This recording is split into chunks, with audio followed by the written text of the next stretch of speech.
Come in. Welcome. I'm E.G. Marshall.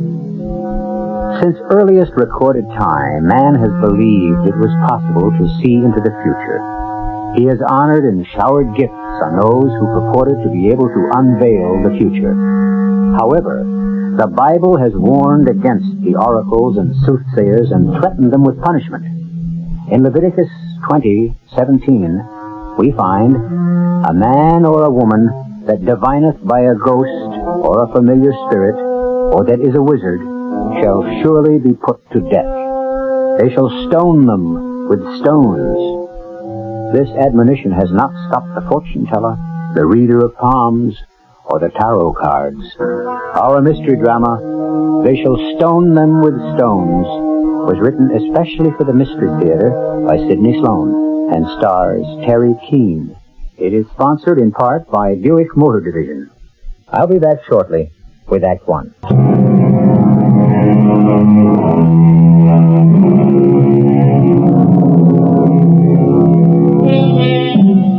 It is a gloomy, rainy day in March. A small, poorly dressed woman makes her way down a debris-cluttered street in the poor section of town. Clutched to her breast is a newspaper package, which she holds as though it contains all that she holds sacred in this world. Suddenly she stops, realizing that she had passed the entrance she seeks. She turns back and retraces her steps until she sees the garish red-on-black sign in a first-floor window. Madame Darazoom. Readings, palms, tarot cards, phrenology, help in business, love, and life. She eagerly mounts the few stone steps to the entrance and rings the bell. Welcome, Mrs. Fielding. Welcome to my humble house of repose and meditation. Oh, Madame Darazoom, I'm a little late. I'm sorry. Please, no excuses. I foresaw that you would be tardy. Come in, please. This way, into my tent. Tent? I am from a nomadic tribe. My ancestors have always moved over the surface of this earth. Now, sit down. Oh, yes. I see you have brought with you the objects I requested, the newly ironed handkerchief. Oh, yes, and the orange. Now, I want your mind to accept completely what I have to tell you. Mm-hmm. If you should doubt but the slightest, all will be lost. And I will not be able to help you. Oh, I don't doubt for a second. That's why I'm here, for you to help me. That's good. I feel the serene elements of the other world seeping into my being. They will guide me in my quest. You are here, Mrs. Fielding, because in our last meeting, I felt you were in the thrall of an evil presence. Now, you will follow my instructions to the letter. Yes. Oh, yes. Remember, everything depends on it. I remember. Hand me the orange and the handkerchief. Here. I wrap the orange in the handkerchief. I ask the beings that guide us to place their strength into this instrument, this orange, so that we may understand the nature of your trouble. Now, this orange covered with this handkerchief I place on your lungs, stomach, your brain, your heart. Now, bow your head and ask for help. Oh, help me. Please, help me. Here, take the orange, but do not remove the handkerchief. Place it on the floor beneath your right foot. That's right. Now press down with all your strength. Crush the orange. Crush it. Pick it up. Examine it.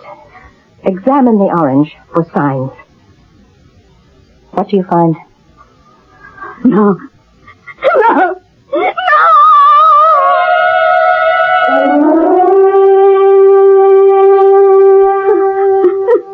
That thing, that ugly thing in the orange, what was it? It looked like a lizard or a spider or something awful. It was the evil thing that infests your body and your spirit. The powers that I called on revealed it in the orange which you crushed. That ugly thing? It was a sign warning you. You are under an evil spell, Everything you possess is infected with it. Everything? Not only your person, the house you live in, the things you possess. Now, you have savings. Money you've put away? Oh, very little. I can't save much on Charlie's salary. How much? Oh, $300-400. I have the bank book with me. Here, see for yourself. $457.18. Oh, we were never much for saving money. I must tell you that your money has a curse on it. You must go to the bank and draw out... Everything? No.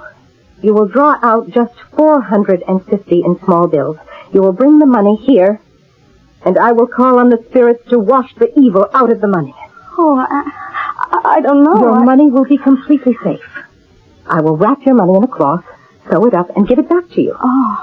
You will take the package of money to your bank and put it in your safe deposit box. Mm-hmm. You will lock the package of money away for 1 year and 70 days to allow the evil in the money to disappear. And then your money will be clean. Oh, yes. Yes, I'll do that. I'll bring you the money. Now, remember this. This is most important. If you should open the package even 1 minute before the time is up, the money will turn into worthless paper. Oh, no, I promise. I promise I won't touch it for 1 year and 70 days. Oh, you expecting someone? No.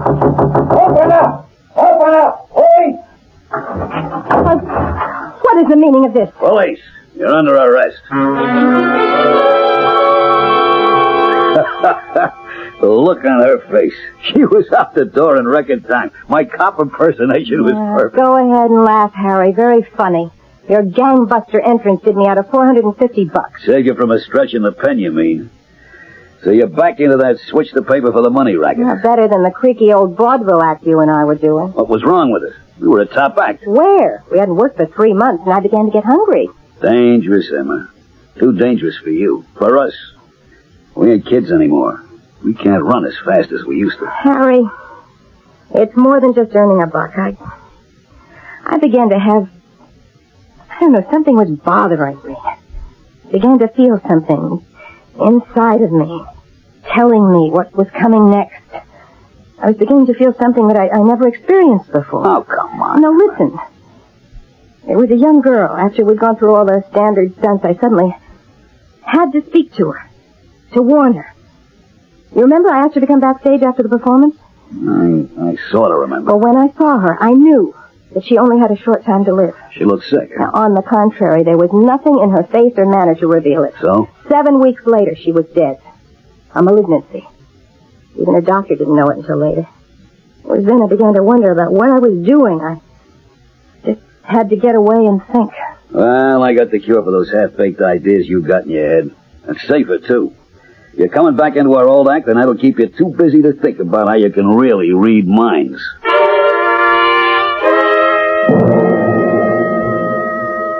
Harry, if I'd have known what you were going to try and sell me, I would have locked the door. Madame Darazoom and Harry Murchison.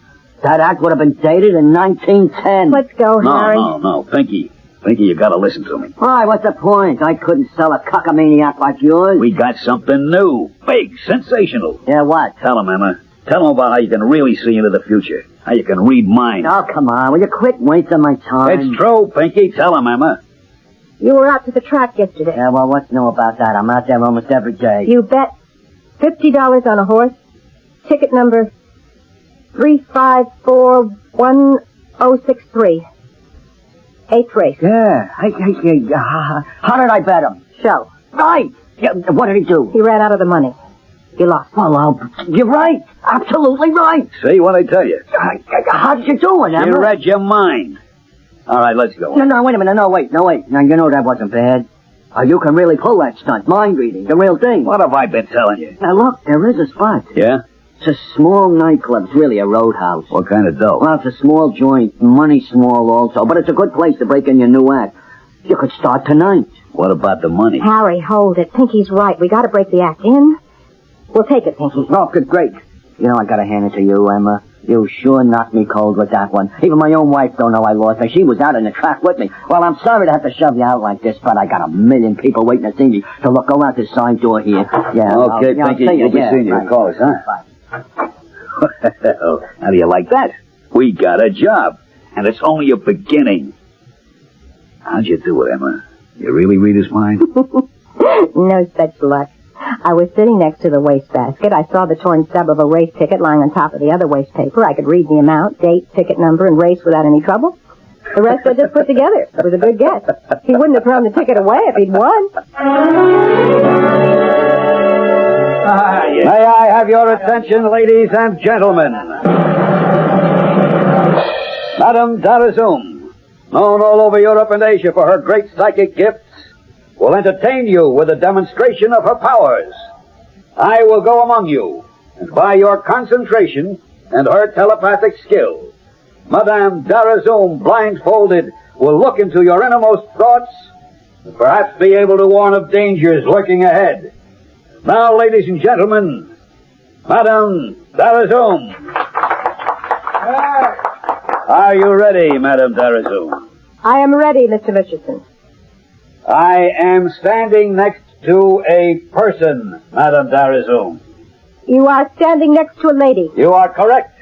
She is holding a valuable object in her hand. If you had a thought about it, what would you say? The lady is showing you a watch.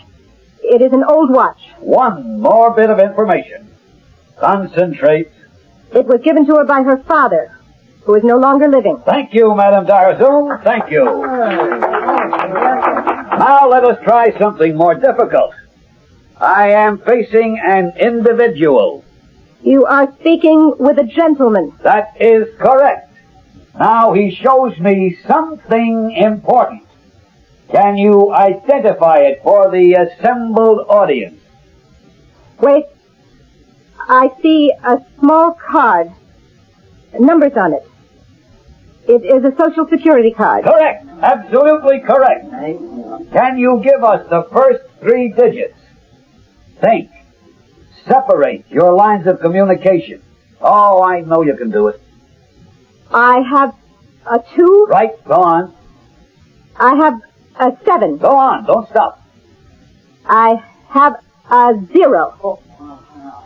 The first 3 digits are 270. Wonderful, you are absolutely correct, Madame Darazoom.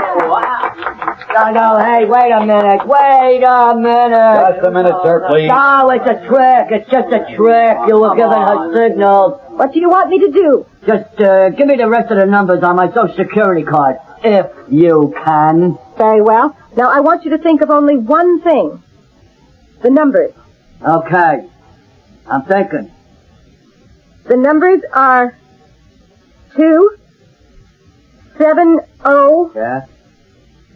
01 0849. Is that correct, sir? That's right. Whoa. That is right. Thank you. Now, for myself and Madame Darazoom, I say good evening. We shall be back for the next show. No, there's something else. I must speak. Madame Darazoom will be back later. No, I must speak now. There is a woman at the table behind you. Madame Darazoom, you are tired, weary from your telepathic feats, and I... That woman is wearing an opal brooch. Yes. Would you hand the brooch to Mr. Murchison, please? Very well. I'm holding it in my hands. The donor of that brooch is dead. Am I correct? The lady nods her head in the affirmative. You are correct. Wait. The brooch was not given. What are you saying? Reconsider what you were saying. The brooch was taken. The owner of the brooch did not die a natural death. She was murdered.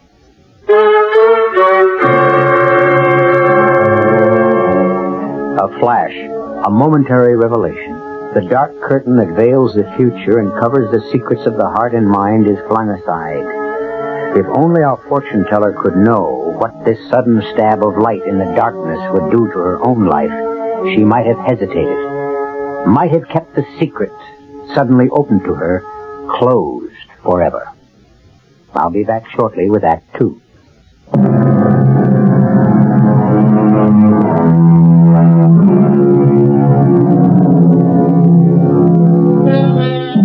There's an old saying, if you're good, you succeed. If you're too good, you fail. Madame Darazoom and her partner will find out the truth of the old adage. Next morning, they were surprised to find that their act wasn't the smashing hit they had thought it was. Look, there's nothing more we can do. You were fired. Canned, thrown out. The owner of the club don't want that kind of aggravation you caused them. I was there, wasn't I? I don't blame him. You gotta admit, Pinky, the act was sensational. Yeah, well, that kind of sensation he don't need. He'll probably have a dozen lawyers sitting on his front door tomorrow morning, suing him for $1 million apiece. What got into you, Emma?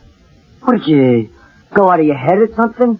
Make a statement like that? She couldn't help herself, Pinky. She gets a message like that, she's gotta get it out. Yeah, well, you're finished after that. And even if you were still saleable, I wouldn't touch you. Too dangerous. What do you mean? Just what I said, dangerous. I mean, if you were right about that woman being knocked off, don't you think the guy that did it is going to be interested in keeping you quiet? Perhaps permanently.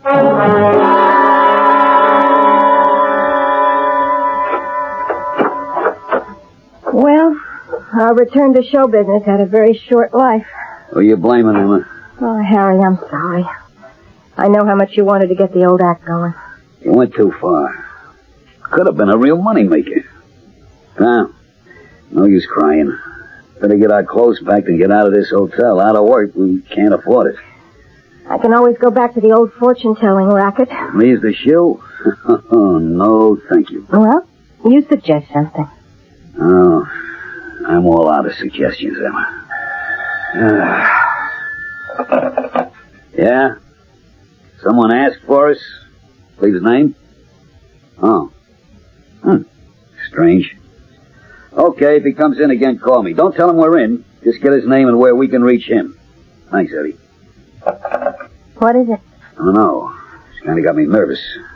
Someone looking for us. Why should that make you nervous? Well, you know what Pink said about the guy wanting to keep us quiet. Oh, Harry, come on. You're going to make our lives miserable if we have to keep looking over our shoulders to see who's following us all the time. Well, you are the mind reader. You ought to be able to see what's coming and avoid it. Well, that's the trouble, Harry. It's in and out. Most of the time, I can't see a thing. Oh, what is this? Hello. Harry, this is Pinky. Oh, Pinky. What's up? I just want to tell you, you got more lives than a cat. What are you talking about? The act, it's on again. You mean someone wants us? You're right. Big job. BTV Hotel Syndicate. They got places all over the country, all over the world. Well, they're always looking for acts they can send around to all their spots. Emma, good news. We're working. When do we start? Tonight, the big shot Gaxton, Wilton Gaxton, head man for the hotel chain, is giving a party out on the island. Car and chauffeur will be sent for you. Can you do it? Can we? Pinky, I don't know what to say. Well, don't say nothing. Just send money. Oh, well, do me a favor. Yeah? Tell Madame Darazoom, just a regular act tonight. Stick to the routine, and for goodness sakes, don't ad-lib. Welcome to Weatherwell. I've been looking forward to this meeting. Well, thank you, Mr. Gaxton. Oh, please, no formalities. My name is Wilton, Harry. Well, that's great, Wilton. That's the way I like things. Easy, relaxing. That's the way we're going to have them, Harry. And, you are? Emma. Emma? Is that a very glamorous name? Well, I don't know. It is something of a surprise, considering... Considering my ability to read minds? Well, yes. Maybe that's a bit overrated, too, Mr. Gaxton. Wilton, please. Look, Wilton, Madame's just being modest. She's really great. Well, that was the impression I got the other night during your performance at the Douglas Inn Roadhouse. Oh, you were there? Emma and I kind of wondered where you'd caught the act. Oh, I was there. I was very much impressed. It was a truly sensational performance, Emma. Thank you. You flatter me. Isn't it getting rather late to give a performance for your guests? Guests? Yeah, Pinky said you wanted us to come out here and entertain your guests and get another look at the act yourself. Oh, I don't know where your agent got that idea. But he told me you had a big party going, and you... Well, I'm certain that you misunderstood him. Well, what did you bring us out here for, Mr. Gaxton? Let us say that I'm enchanted with your performance, Madame Darazoom, and I would like to see it again. Just for you alone? Why not? I am paying you. You will be signing a contract in the next day or so. Why shouldn't I request a command performance? You have another reason, haven't you? Is this part of your mind-reading act, madam? Are you reading my mind? No. Well, then, let's get on with it, shall we? Yeah. Showtime. Come on, Madame Darazoom. That's our cue. Thank you for your kind applause. Now, Madame Darazoom, known all over Europe and Asia for her psychic gifts, will entertain you.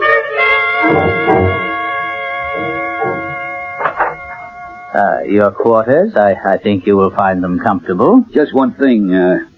Tomorrow morning, we'll be wanting to get back to the city. You will be driven back, Harry, the way you came. When does this tour start? I understand we're to visit and play the many hotels on your circuit. I'm not familiar with the arrangements, Emma. Perhaps your agent, Mr. Shears, could brief you on that?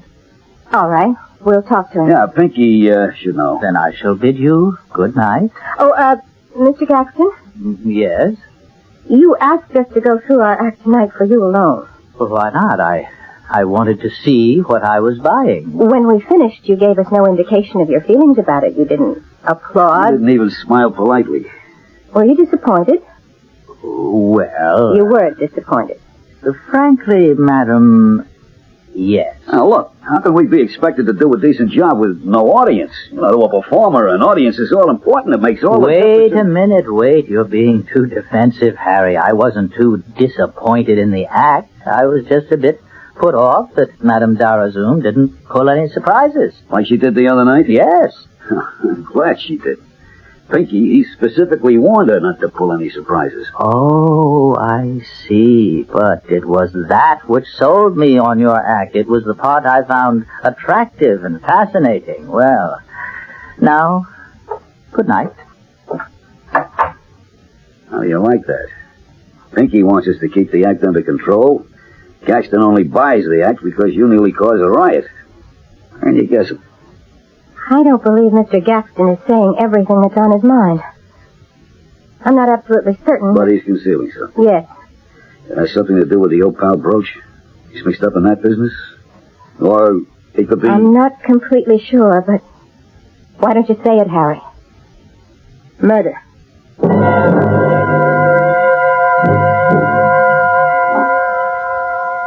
Emma, you awake? Yeah. Nearly 7, isn't it? Just. I haven't slept a wink. I've been running the whole thing over and over in my mind. The little shiny iron ball rolling around in my head like a pinball machine. What do you come up with? Tilt. Just don't believe it. What I've been wondering about is what relationship was the woman with the brooch to Gaxton? Look, let's stop playing cops. We're only a couple of performers trying to make a buck. development. You're not the police. We have nothing to gain and plenty to lose by kicking this out into the open. Yeah, I agree. What's more, it'll kill the job. The contractor working the hotels he heads up. We'd be crazy to burn up our own meal ticket. You're right, Harry. We'd be crazy to do it, but something tells me we have no choice. What do you mean, no choice? We keep out of it. No, nothing. Somebody asks. Harry, if Gaxton is implicated, he won't wait. He won't give us a chance to play it anyway, but his way. His way. Look, we know something, or he thinks we do. We're in trouble. Yeah. Better get dressed. We're getting out of here. How? We're supposed to get a ride back, aren't We're we? not waiting. Hello? Hello? Who are you calling? Going to get a taxi. There must be a local taxi company out here. Start packing. Hello? Hello?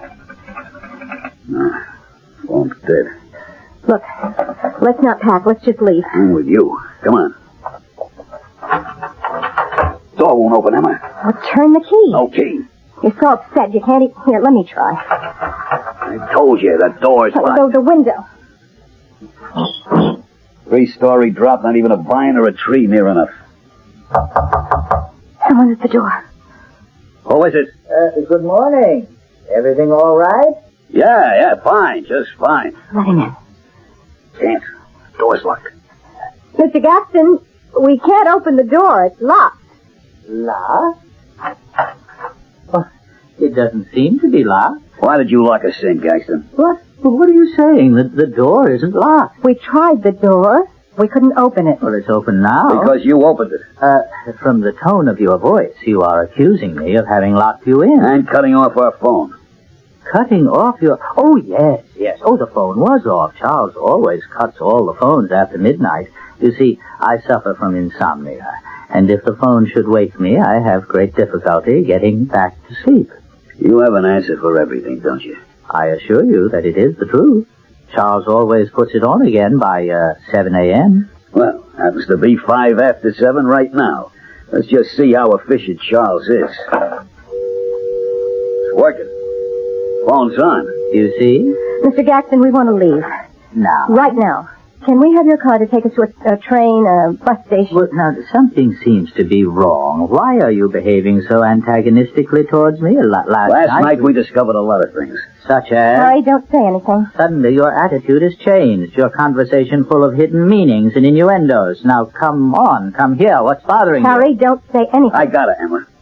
Mr. Gaxton, we think you hired us because you thought we knew something about the murder. The murder Madam spoke about in our act the other night at the nightclub. Go on. We decided to go to the police. Whatever for? You really know the murderer? You think we do? Maybe you do, too. What? Oh, that's funny. That's very funny. It sounds as though you're accusing me of murder.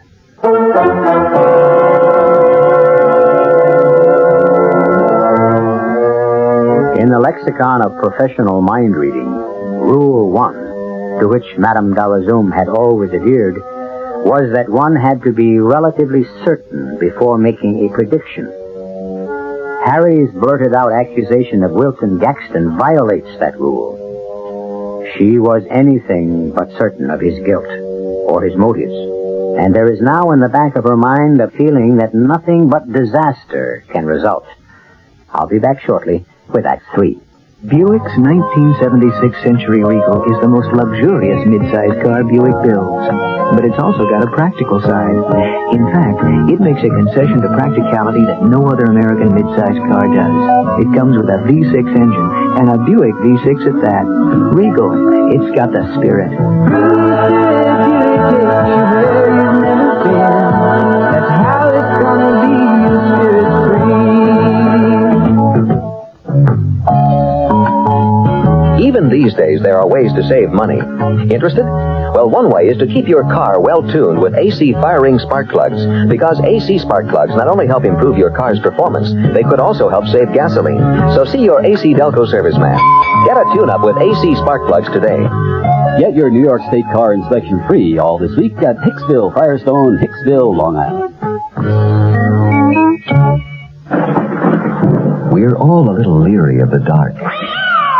That's why some lonely night, you'll be glad you bought a Delco battery. A Delco quality battery with instant starting power.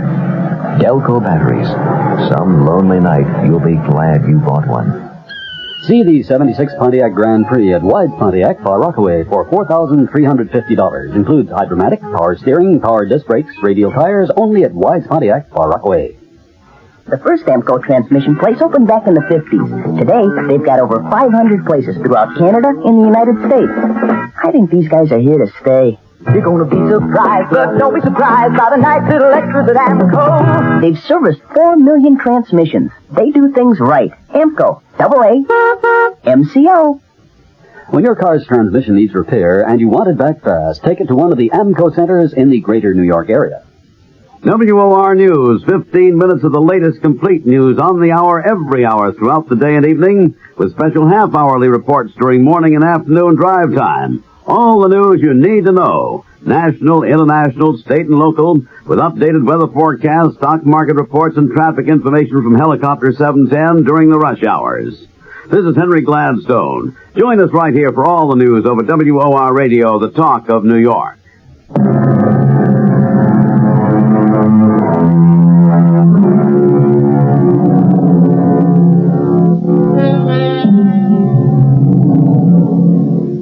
After their break with Wilton Gaxton, Madame Darazoom and Harry Murchison were driven back to the city by the Gaxton chauffeur.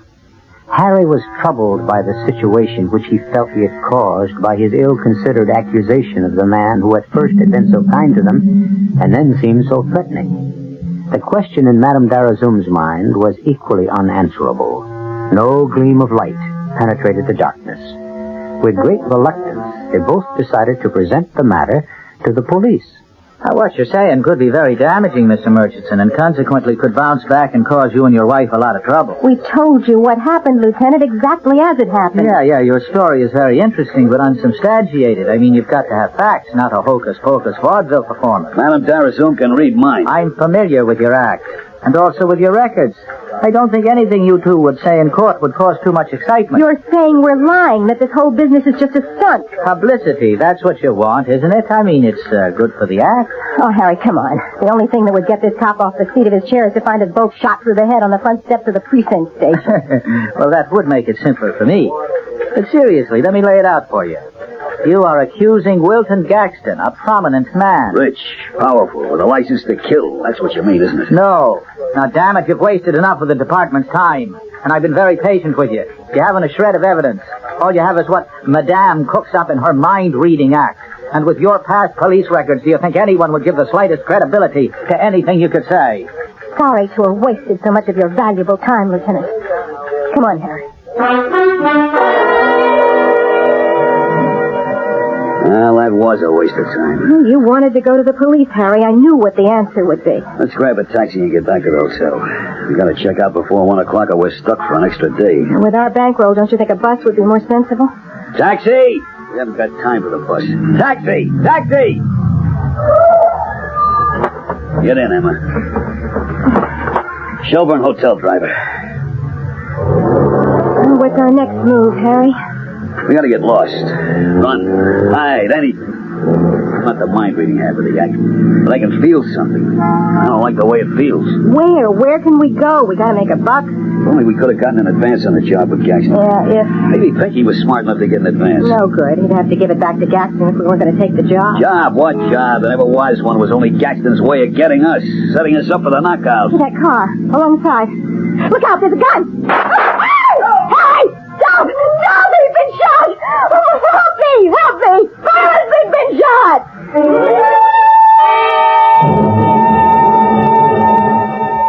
Well, when did the doctor say he'd let you out of the hospital, Murchison? I could have gone out yesterday afternoon, but I didn't want to leave. Not without police protection, Lieutenant. Remember just yesterday when we talked to you, you said it was a publicity stunt? 20 minutes later, Harry had a bullet in his shoulder. Lucky thing that bullet wasn't a few inches over. All right, I was wrong. I admit it. Hey, it mixes. Guy has to get nearly killed before he gets any notice from the cops. Okay, you want police protection, you got it. What about Gaxton? You going to pick him up? And lose my job? We haven't got a thing on him. Oh, here we go again. Hey, Harry, Emma, take a look at those newspapers. Oh. You've got coverage in every one. Front page. Mr. Greed's mind gets shot. Oh, and here, look at this one. Mind of killer unmasked by seer. We saw all the papers, Pinky. Oh, yeah, sure, you saw them. But do you know what this means? It means some nut is trying to kill me. That's what it means. I don't think it was you he was after, Harry. I'm certain that it's Madam here who's being hunted. Who's this? Oh, Pinky, I'd like you to meet Lieutenant... McCloskey, Edward McCloskey. Mr. Shears, our agent. How do you do? Now, Mr. Shears, you started to say something and you were interrupted. Something like, you know what it means. Yeah, but I was going to tell my clients that I have been simply deluged with offers. Folks, if I could just get you out of that Gaxton deal, I could get you 3 times what he offered. Don't worry about Gaxton, Pinky. We wouldn't work for him if he gave us Fort Knox. We haven't signed anything and we won't. Oh, great. Then I've got a job for you. Start tonight. Pinky, hold it. What? We're not working for anyone. We just want to get away. I don't get it. Look, just say we're allergic to getting killed. Someone's out to get us. We missed the first time. Maybe the second time his aim will improve. With police protection, what could hurt you? And the fact that there are cops around makes it even better. They're authentic. It's a natural. No. Wait a minute. I want you to take the job. What? Take it. It's the best thing you could do. The killer, if there is a killer. We have to go through all this all over again. Okay. The killer will want to have another chance at you. He must be worried that you know something about him. I'll give you complete coverage, and when he makes his try, we'll be there to nab him. So I'm to be the bait in your mousetrap, Lieutenant. Can you give me a better plan? Oh, do it, Emma. Harry, I tell you, it's a great idea. Oh, spoken like a true agent, Pinky. You've got nothing to lose, not even your 10%. Well, what do you say, Harry? Well, all right. Good. Why not? Better than going around wondering when it was going to happen. This way, we'll force it. When do we start, Pinky? Tonight. The bait is ready for the trap, Lieutenant. Better be sure you're ready to capture the rat. Ladies and gentlemen. Ladies and gentlemen, there is an element of danger lurking here tonight. The great Madame Darazoom has, through her incredible psychic vision, uncovered a killer. This killer has not been apprehended. Madame Darazoom is the only one in the world who can point the finger at him, and he will try to prevent this at any cost. Please notice that my right arm is in a sling. The killer fired at Madame in a moving taxi just 36 hours ago. Fortunately, I was able to keep Madame Darazoom from harm. And now, friends, the one, the only, the incomparable Madame Darazoom.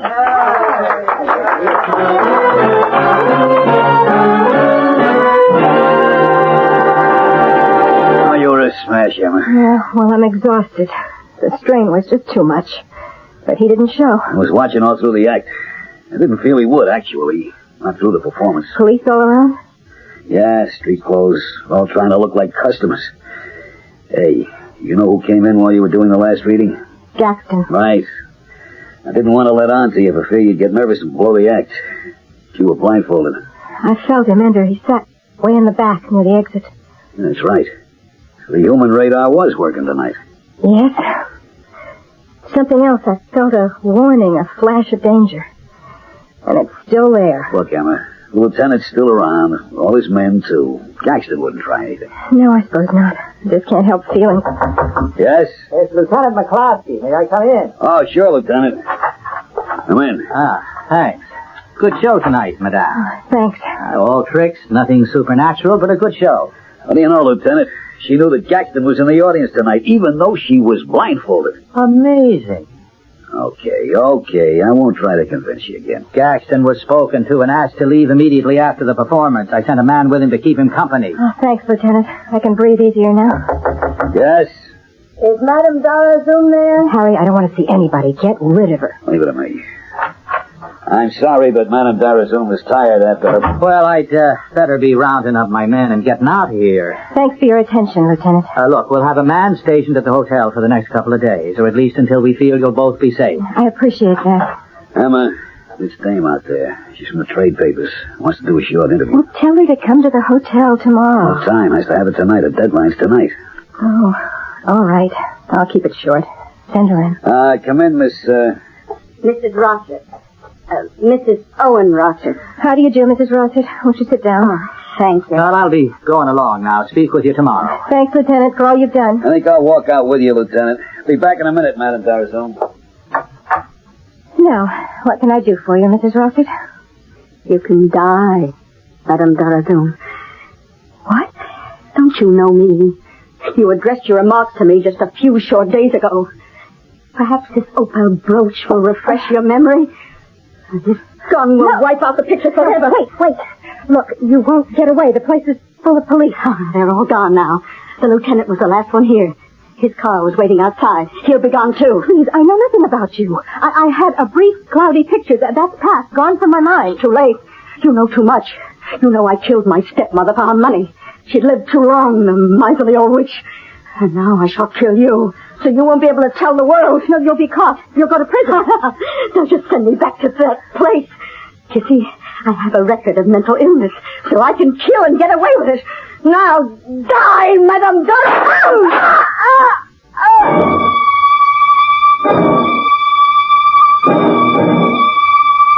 The doctor says the wounds were both superficial. You'll be out of here inside of a week. Looks like you and I are putting more time in hospitals and on the boards. Oh, I think our trouble is over. They got that Rossett dame and she's back in the sanitarium. For good this time. Oh, and I didn't tell you. Why? We're out of the job again. Seems we caused too much excitement. Sounds like the story of our lives. That must be the doctor. Said he'd be around to see me. Come in. Mr. Caxton. Still afraid of me? No. I'm sorry about that. You see, we... Water over the dam, no hard feelings. What I want to know is, have you spoken to your agent, Mr. Shears? No. Oh, then you haven't signed the new contract I've had drawn up for you? But no buts. I want your act. And the contract will run for 2 years with options for renewal, twice the money, and no cancellation clause. What do you say?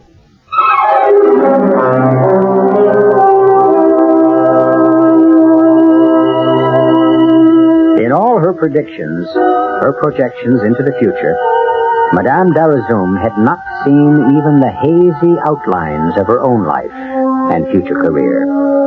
Now it was being presented to her in rosy detail by a man whom she had doubted and feared. She would have been the first to acknowledge the fallibility of her divining. I'll return shortly. Joseph Papp presents Sir Arthur Wing Pinero's Trelawney of the Wells.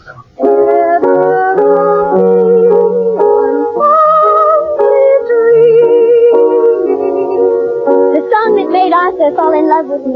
Oh, but don't believe that because I shall have married a swell, you and the old Wells will have become nothing to me. My grandson. Where is he? Lured away, I suspect, by one of these harridans. My dear Rose, this is quite out of place. Young ladies do not crouch and huddle up on the ground. Poor Rose. They tell her she can't act now. No, she lost the trick of it. The happiest moments in my life will be when they're saying, that was Trelawney. You remember? Trelawney of the Wells. Laugh and cry with Rose Trelawney at the Beaumont Theater, Lincoln Center. Check the New York Times theater listings for details. A New York Shakespeare Festival production. Hi, this is Al Ward, General Manager of the New York Jets, reminding you that now's the time to order your copy of the New York Jets 1975 yearbook. This all-new edition is filled with that important information that helps you follow our team. It has pictures and stories on all of your favorite Jets and has complete statistics and a special records section. There's a scouting report on all the 1975 opponents, and this year there are special feature stories on all-pro tight end Rich Castor and up-and-coming defensive star Carl Barzalauskas. Reserve your copy now by sending a check or money order. Do not send cash for $1.75 to Jets Yearbook, 598 Madison Avenue, New York, New York, 10022. Order your copy now, and remember, send $1.75, that's check or money order, to Jets Yearbook, 598 Madison Avenue, New York, New York, 10022. Thank you.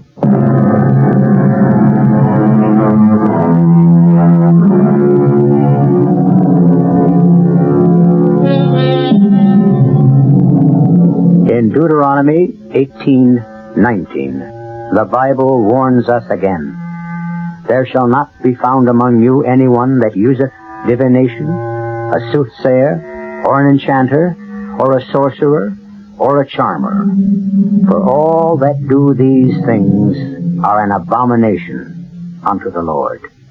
But, despite these warnings, there are many in the world who cannot resist the temptation to delve into the unknown. Our cast included Terry Keane, Jackson Beck, Arnold Stang, Bryna Rayburn, and William Redfield. The entire production was under the direction of Hyman Brown. This is E.G. Marshall inviting you to return to our Mystery Theater for another adventure in the macabre. Until next time, pleasant dreams.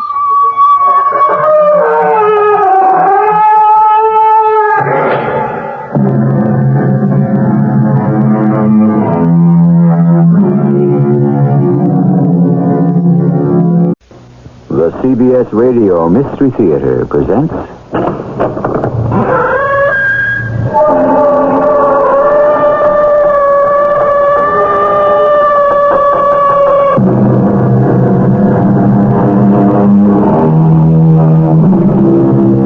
Come in. Welcome. I'm E.G. Marshall. Over the years, many writers have made the South Pacific and the East Indies the settings for some of their best-known work. Herman Melville, Joseph Conrad, and E.M. Forster, to name but three, wrote about the exotic and mysterious islands lying thousands of miles away across the deep waters of the Pacific Ocean. These islands may seem less remote now than they used to be, but the mixture of cultures, East and West, can still produce some bizarre incidents. Doc, I didn't murder Sir Dabney. I want to believe you, Clyde, but the evidence... He was my employer. Why would I kill him? Now that he's gone, I'm left with nothing. Is there any one piece of the evidence against you that you can refute? No. If you didn't kill him, Clyde, Then how did he die?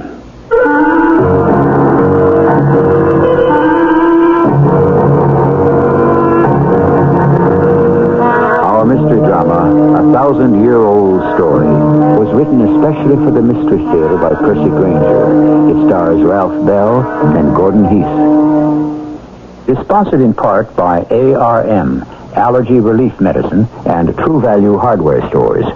I'll be back shortly with Act One.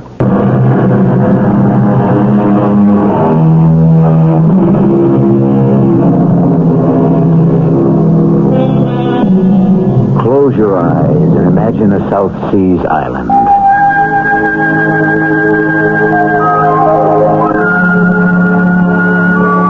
Tropical breezes wafting gently through towering palm trees. Beaches with sand the color of alabaster stretching unbroken for miles. Clear blue skies, coral reefs, breathtaking sunsets. A paradise indeed where nothing could possibly go wrong. That's an illusion, of course. Things can go wrong any place. And the trouble with paradise is, when things go amiss there, you're a long way from home. We're on a small island in the Marianas, a U.S. Trust territory at the house of Dr. Charles Duggan. Yeah. Oh, good morning, Jim. Hello, Doc. What are you doing here at this hour? This is not golf day, is it? No. Actually, I'm here on official business. As the island magistrate? What's wrong? Aren't my papers in order? Doc, as a Canadian citizen, you're the only person on the whole island who might have what I'm looking for. Oh, yes? What's that? A copy of a British Who's Who. Who's Who? It's rather urgent. Do you have one? Why, yes, I believe so. It would be in the library. Leave that cigar of yours in the ashtray there and come on in, eh? Is there someone in particular that you're interested in? A fellow named Sir Dabney Chen Si. Dabney Chen Si. That's an unusual name. He's Anglo-Chinese. Well, here's the book. Let us see. Dabney Chen Si. Yes, here he is. Born in Shanghai in 1910, educated in Oxford, became a British citizen in 1936, knighted in 1966. Anything else? Yeah. Married. Oh, my. 4 times. Most recently, 2 years ago, to a Miss Ryokan Getsu from Hong Kong. He's in finance and has quite a list of decorations here from both China and England. Want me to read them all? No, go on. His hobby is yachting, and he has residencies in London and Singapore. That's the man. Why do you need information on this distinguished gentleman at 7 o'clock in the morning? Because his yacht dropped anchor in the harbor last night. And you wanted to check his pedigree before allowing him to come ashore? No.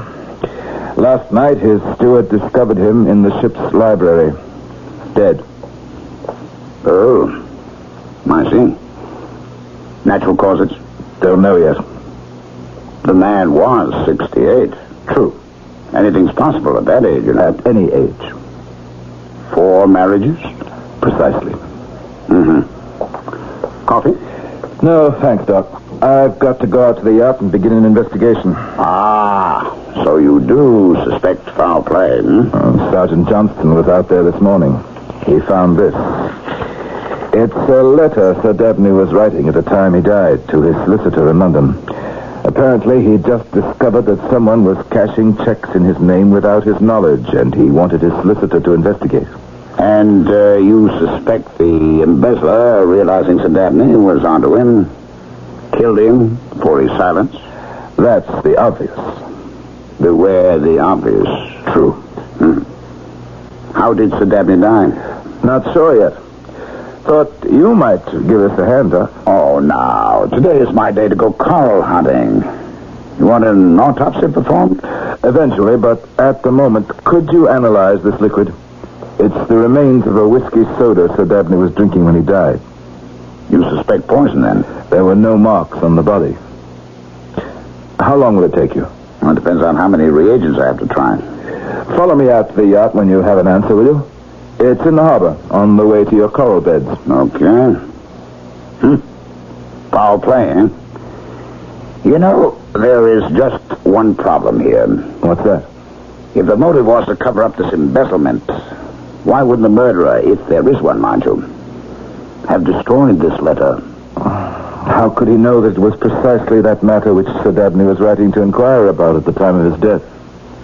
Well, that's something of a coincidence, isn't it? Yes. Why? What's wrong with that? Maybe nothing. But I just wouldn't think you'd get too many coincidences in your line of work, if you know what I mean.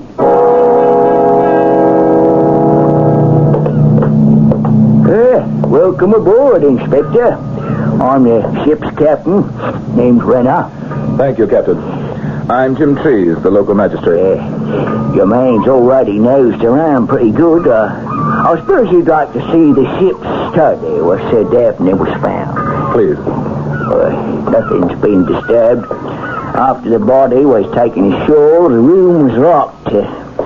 Lady Dabney's in her room, but she'll see if it's necessary. But of course, she's upset. It will be necessary, I'm afraid, but not just yet. Mr. Chubb, that was Dabney's secretary, is just having breakfast. He's eating? Oh, yes. You seem to be treating this as a criminal case, Mr. Trees.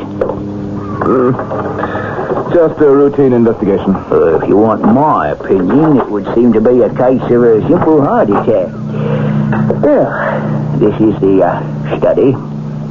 You're sure nothing's been touched? Oh, no, sir. Why? The place seems pretty neat. Oh, that's the way Sir Dabney kept it.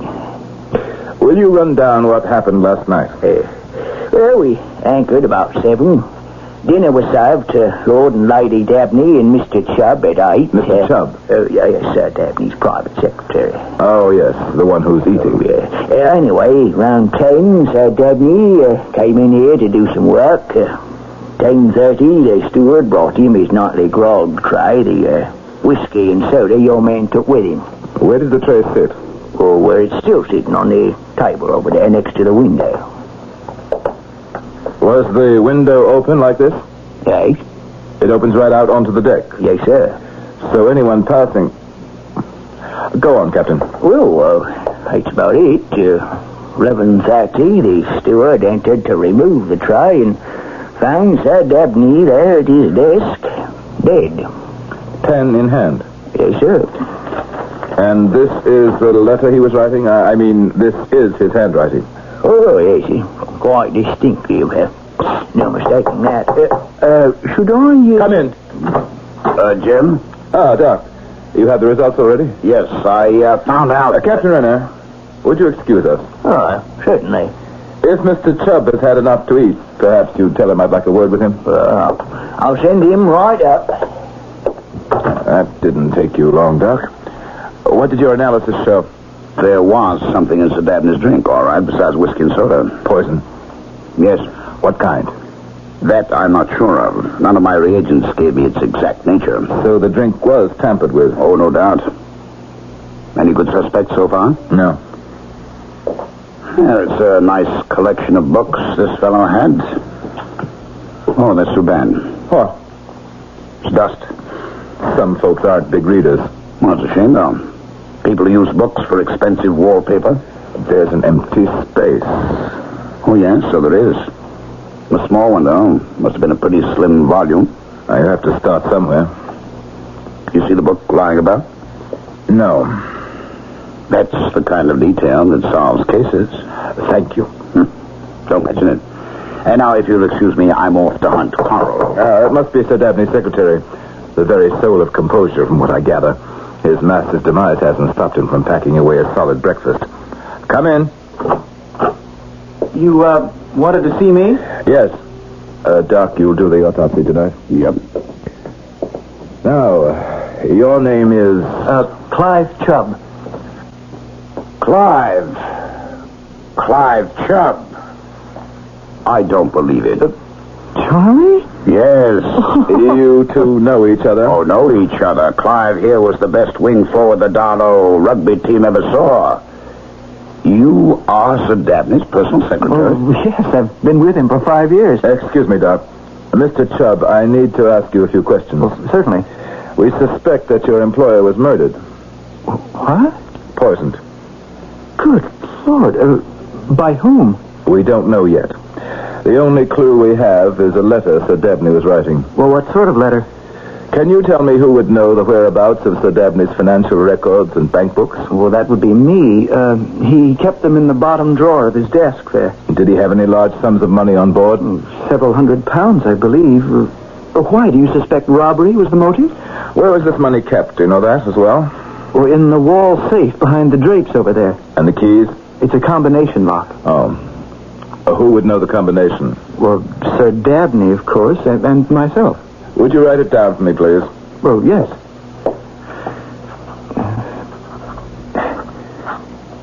There. Thank you. Doc, you and Mr. Chubb can continue your reunion outside.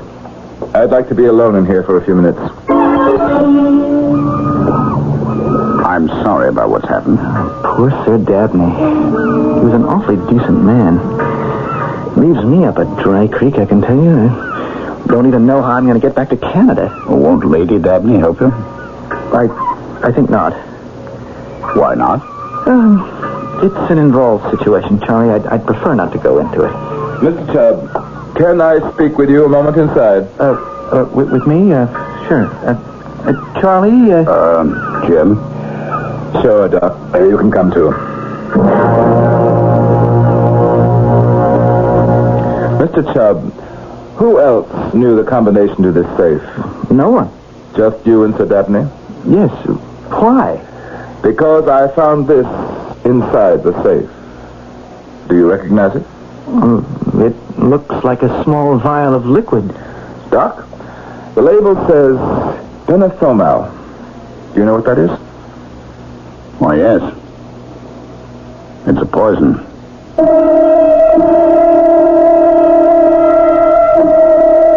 I'm very fond of boats myself, says a character in a well-known British play. I like the way they're contained. A comforting feeling for some, perhaps.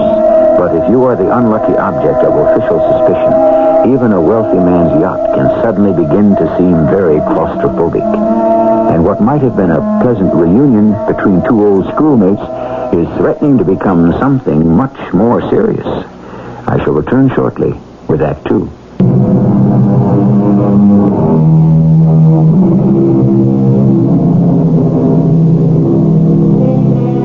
Question. What is all around us, yet often obscure, free, yet of great value? The answer? Truth. Truth should be a simple enough thing. After all, it is merely that which is. Yet the truth of a matter can be deceptive, for correct interpretation can rest on any number of facts, no one of which is so insignificant that it can be overlooked. Keep this in mind as we continue to unravel the mystery surrounding the death of Sir Dabney Chen Si. We are back in the yacht's library, the scene of the crime. I'll ask you again, Mr. Chubb.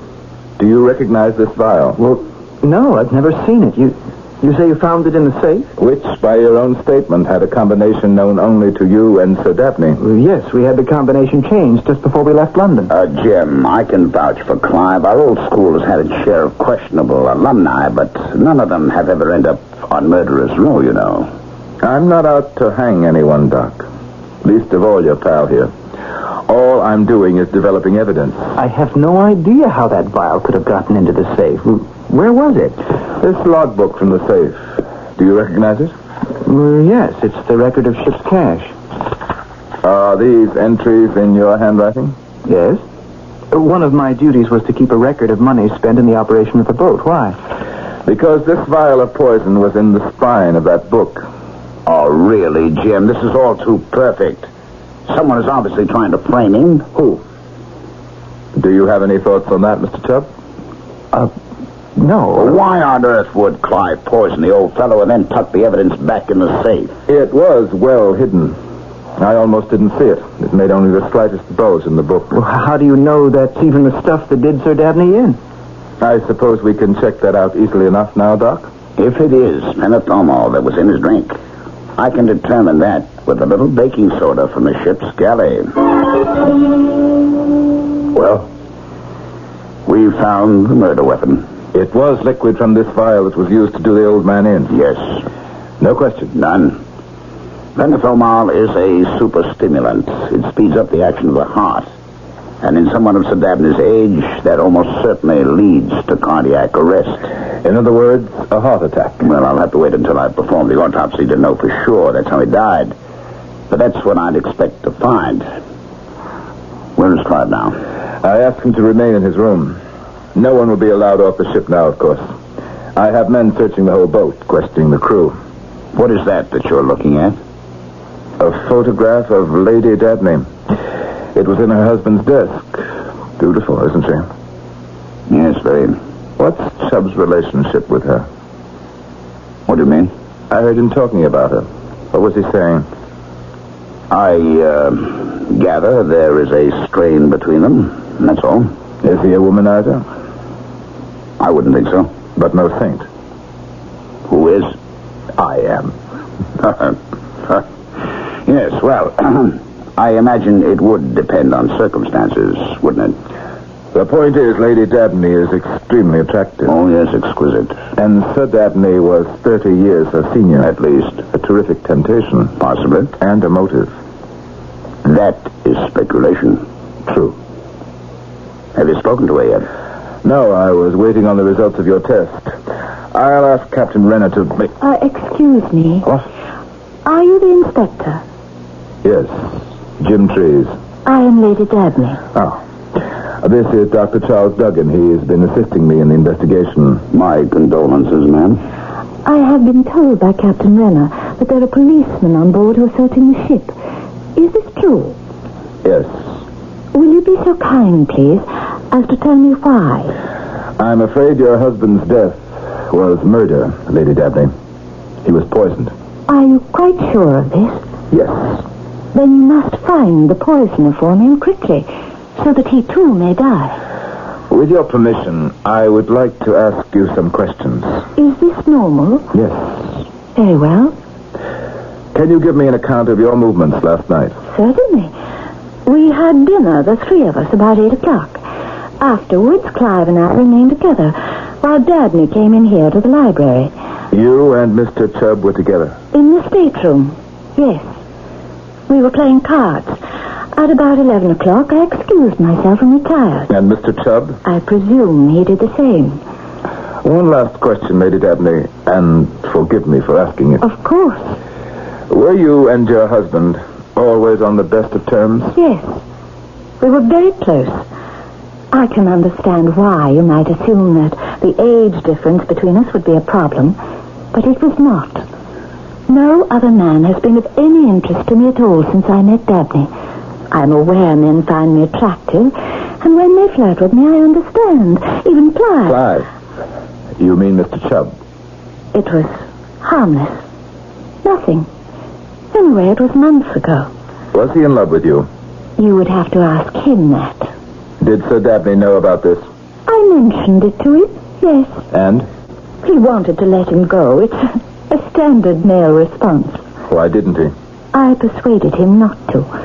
Clive was quite useful to him. He's very clever, you know. And once he saw I was not interested in responding to his overtures, he stopped.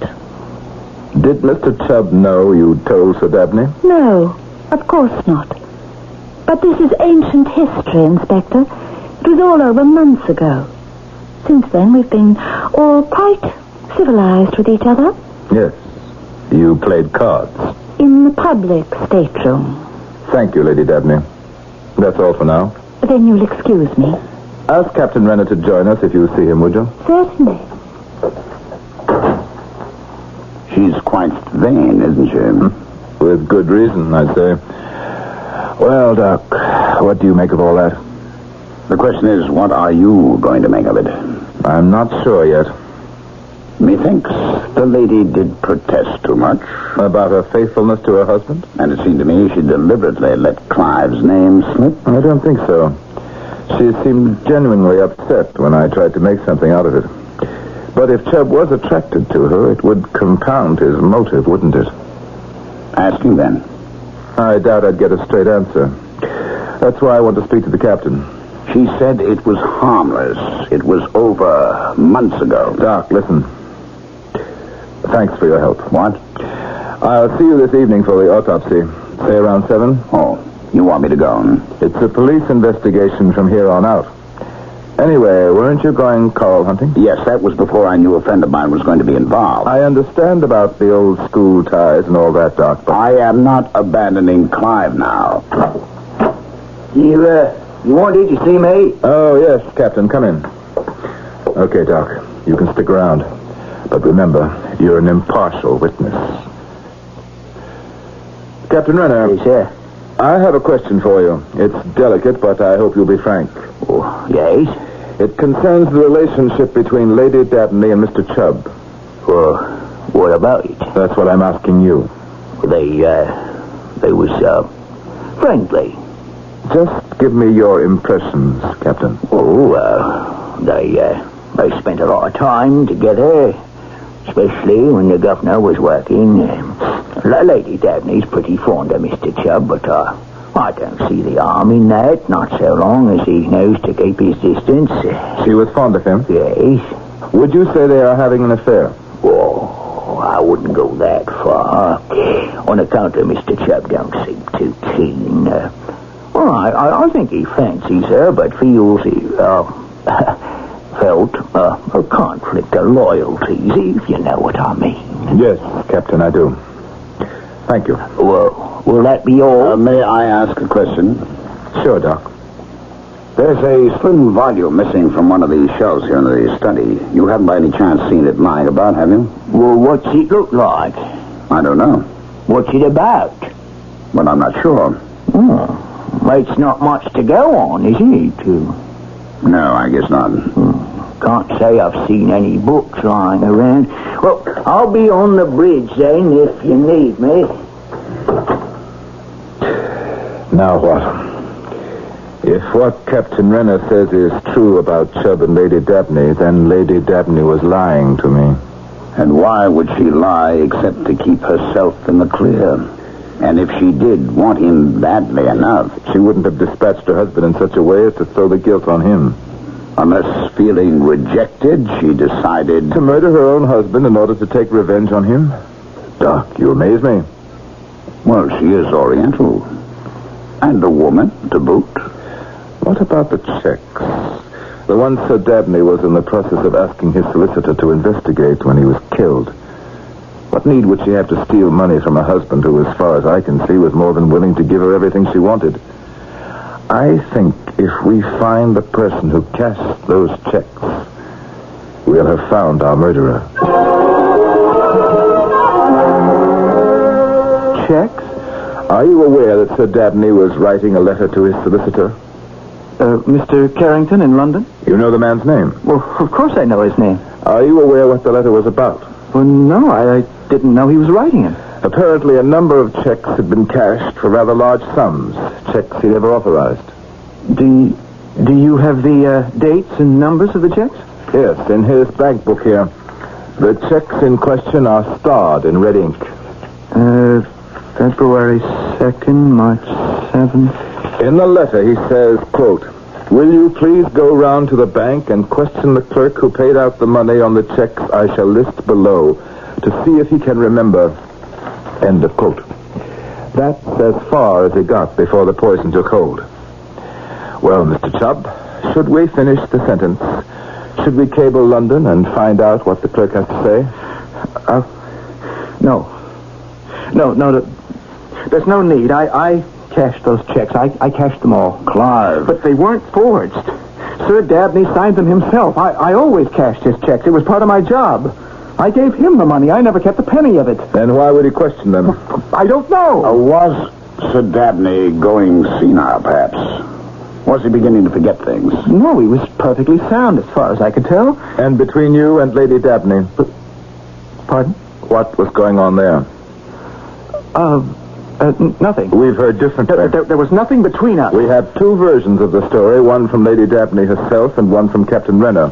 They differ as to the instigator of the affair, but both agree that something was or is going on. Look, I swear Nothing is going on. You had no motive to kill Sir Dabney? Not for his money or his wife? No. Then who did? I don't know. Doc, Charlie, you know me. We grew up together. You've got to believe me because it's obvious your friend here doesn't.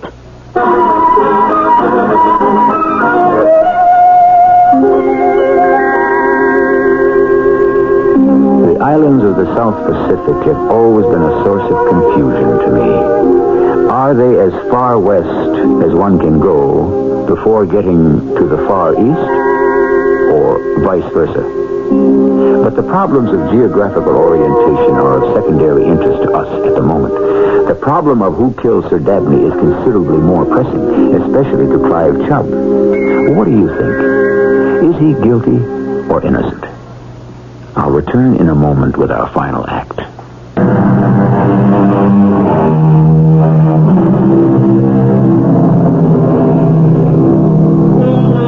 Is Clive Chubb guilty or innocent? Perhaps you think this is an unfair question to ask when we still have an entire act to go. But what if I told you that all the facts necessary to deduce the truth have already been revealed? However, let me add that even if you should guess who killed Sir Dabney, you'd never guess the motive. As we rejoin our story, it is evening. We are back on shore at the island hospital. Finished with the autopsy, Doc? Yes, all done. What's the verdict? If there was any doubts before, there aren't any now. You've got a murder on your hands, Jim. Sir Dabney definitely died of a heart attack induced by the pentothal someone dropped in his drink.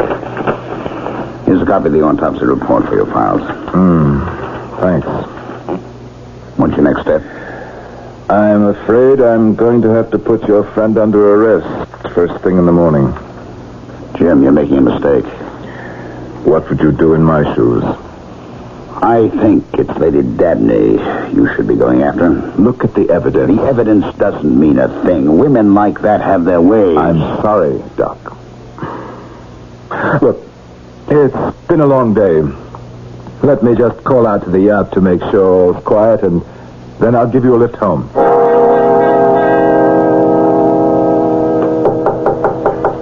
Who's there? Who is it?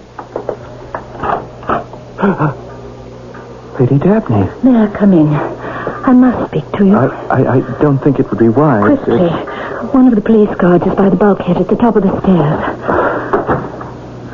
Well, what do you want?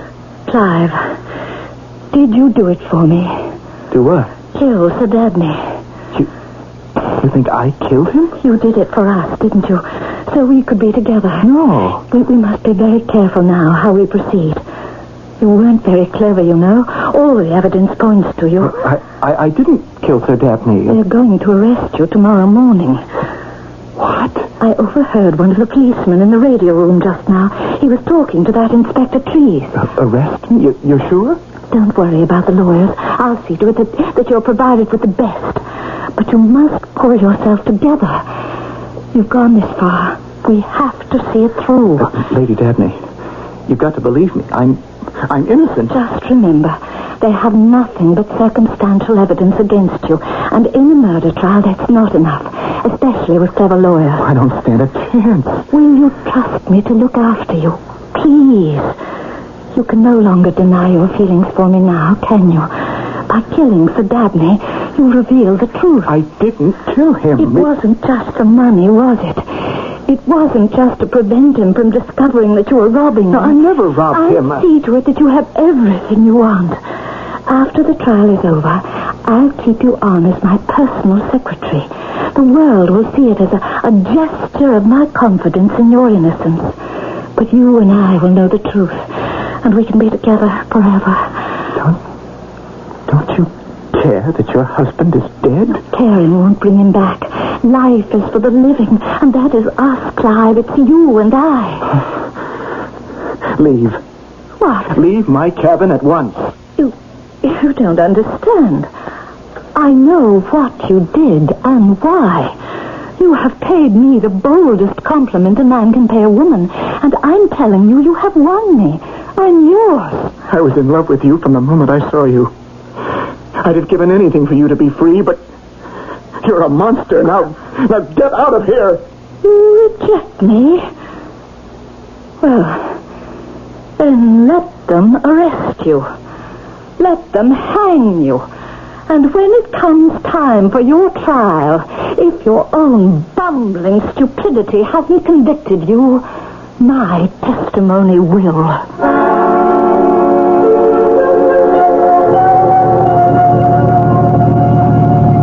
Well, here we are, Doc. You've been awfully quiet. You're not mad at me, are you? You know, Jim, I've been going over the evidence against Clive, and something is very wrong. You told me the steward set the drink tray down by the open window. Anyone could have walked by and dropped the poison in. But not anyone could have put that vial back in the safe. Unless the safe were already open. How likely is that? I've been reconstructing what must have happened. The steward brings in a tray with an ice bucket, whiskey, soda bottles, and an empty glass turned upside down, so the poison couldn't already be in the drink. Now, to satisfy myself at that point, I tested the whiskey and soda bottles and the melted ice water in the bucket. No traces of poison in any of them. The poison had to be added after the drink was mixed. So Sir Dabney mixes his drink, sets it down. Someone passing by the window drops in the pentothal. Sir Dabney drinks it and dies moments later. And then Clive enters the room and puts the vial in the safe. And doesn't take an incriminating letter from the dead man's hands. It looks like Clive was trying to implicate himself. Come on, now, something very bizarre is going on. If that's true, Doc, then let's hope it comes out at the trial.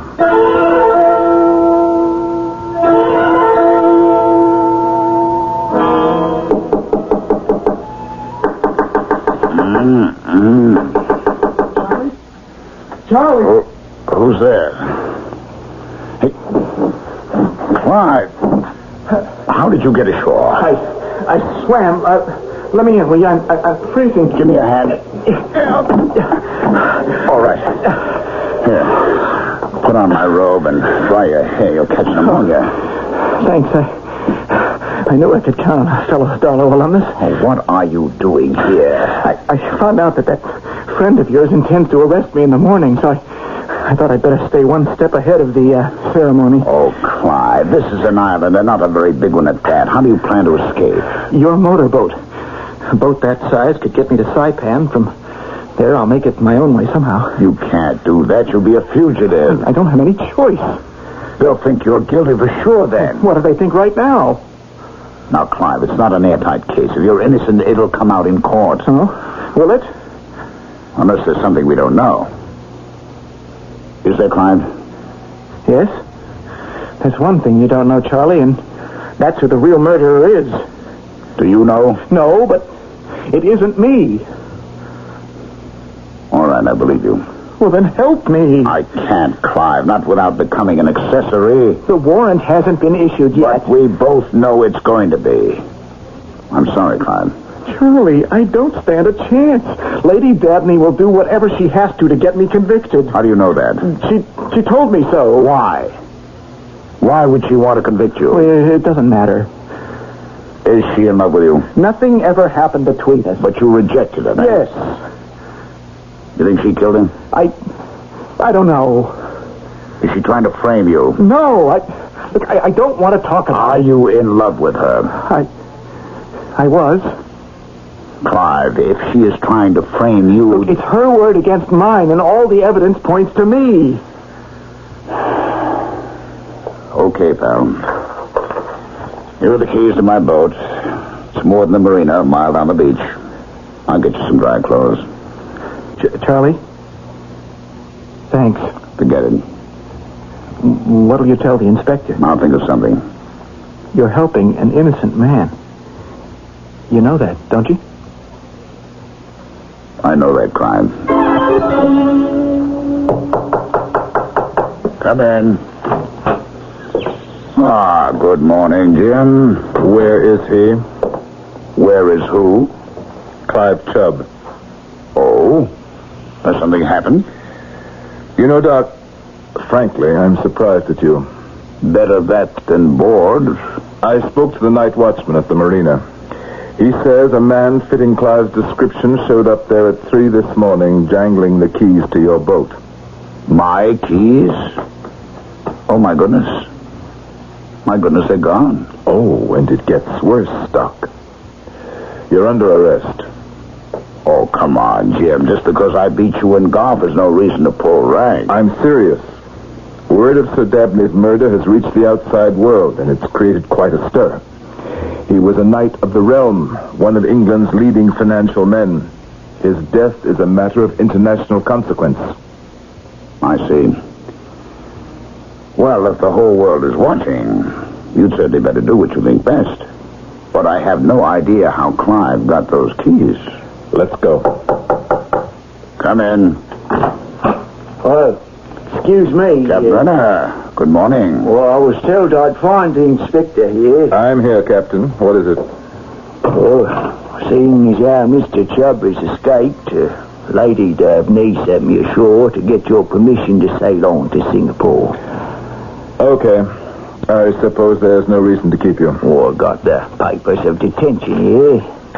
I'll just sign the release. Oh, by the way, Doctor, you still interested in that book? The one that was missing from the library? Did you find it? Oh, I can't say whether it's the same book, but the cook found this in the garbage this morning when he was weighting it down to toss it overboard. Yeah. 1,000-year-old stories. That's a distinctive title. What was it doing in the garbage? Well, I don't know. It's rather handsome volume, if you ask me. Ancient legends from the Chinese. Are all those papers in order, Inspector? Yes, here you are. I'll radio out to my man and tell him to let you weigh anchor. Oh, thank you, sir. Can't imagine what happened to Mr. Chubb. I think I have some idea about that. Have a safe voyage, Captain. Aye. Doc, you ready to go? Doc. Oh, yes. Just let me get my golf clubs. Golf clubs? You're under arrest. Oh, I won't be after I've read you the first story in this book. What do you mean? I had a feeling all along the empty space on that library shelf had something to do with this. You think someone deliberately threw that book away? Oh, yes. Who? Sir Dabney. He threw it out because it contained the solution to his murder. What? How? It looks like this book is where he got the idea for it. Where he got the idea for his own murder? Listen to me. Yeah. The story of the old merchant. In ancient Cathay, there lived a wealthy old merchant, Yang Sun. He was married to a lovely young girl named Shen Fu, and he employed as accountant a gentleman named Shin Mi. The Dabneys and Mr. Chubb. Oh, yes, a neat parallel, isn't it? Now, the young wife fell in love with Shin Mi, who resisted her advances at first, but eventually yielded to them. The old merchant, suspecting that his secretary had betrayed him, sought to take revenge. But because the law of Cathay forbade murder, no matter what the provocation, and because Yang Sun felt that life without his wife's love was not worth living, he took his own life, but in such a way that suspicion would fall upon the man who had wronged him. Suicide. It all makes sense now. Clive was having an affair with Lady Dabney then. No. He was in love with her at first, but restrained himself out of loyalty to Sir Dabney. That's the one detail in which the case differs from the story.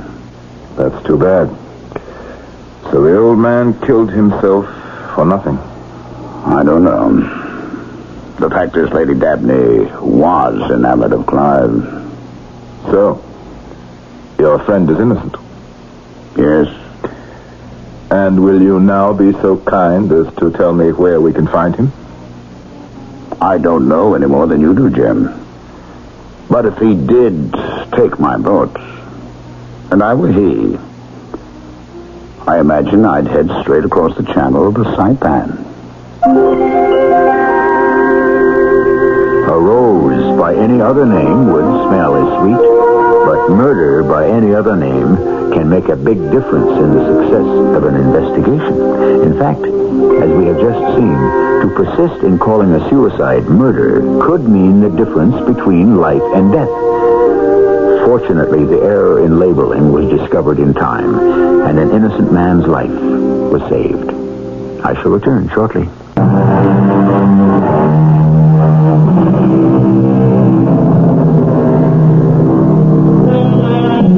A curious feature of our story is that although Clive Chubb was innocent, he sought to save himself by a delusion.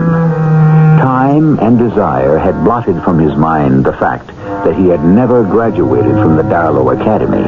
Yet he swore his innocence to a man who felt compelled to help him because of the old school tie. Would that all our delusions were as harmless as that one. Our cast included Ralph Bell, Russell Horton, Gordon Heath, and Carol Teitel. The entire production was under the direction of Hyman Brown.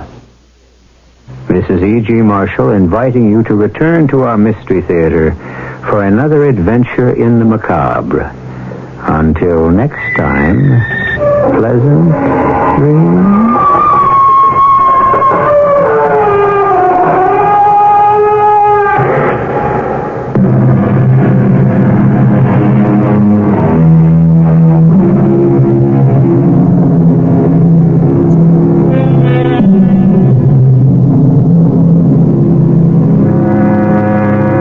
CBS Radio Mystery Theater presents...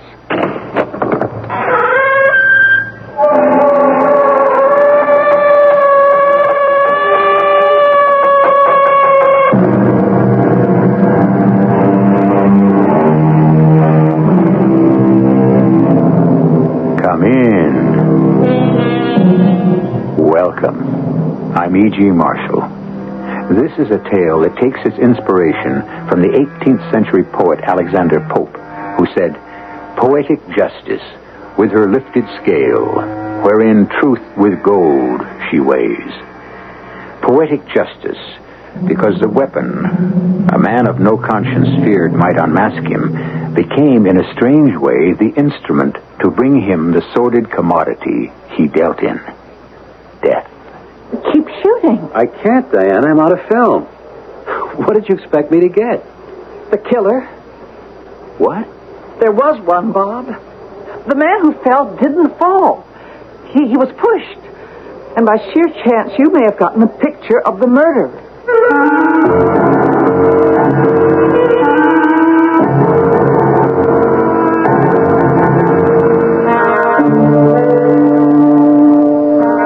Our mystery drama, The Death Shot, was written especially for the Mystery Theater by Ian Martin and stars Ann Williams and Michael Tolan. It is sponsored in part by True Value Hardware Stores and Buick Motor Division. I'll be back shortly with Act One.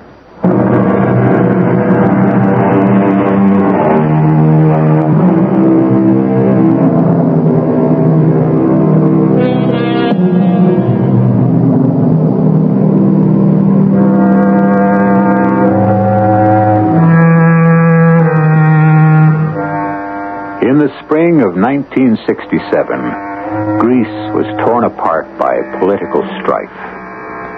To control a country about to explode, on April 21st of that year, 6 army colonels seized the government in a coup d'etat. This story has little to do with politics, except that sometimes it breeds violent death. Athens in that year was one of the least safe places in the world for Greeks, or for anyone, as Bob and Diana Paisley are about to find out. Bob, what was that? An accident? No, hon, just another crazy Athenian driver. Oh, well, I think for this vacation, I'll stick to walking. You'll be doing plenty once we start up the Acropolis. We're going to go to bed early to get ready for that. What are you doing with that tripod? I just want to get a couple of shots from here on the balcony. At night? There's a full moon coming up. See? Where? Right over there, by the Temple of Zeus. Oh, yes.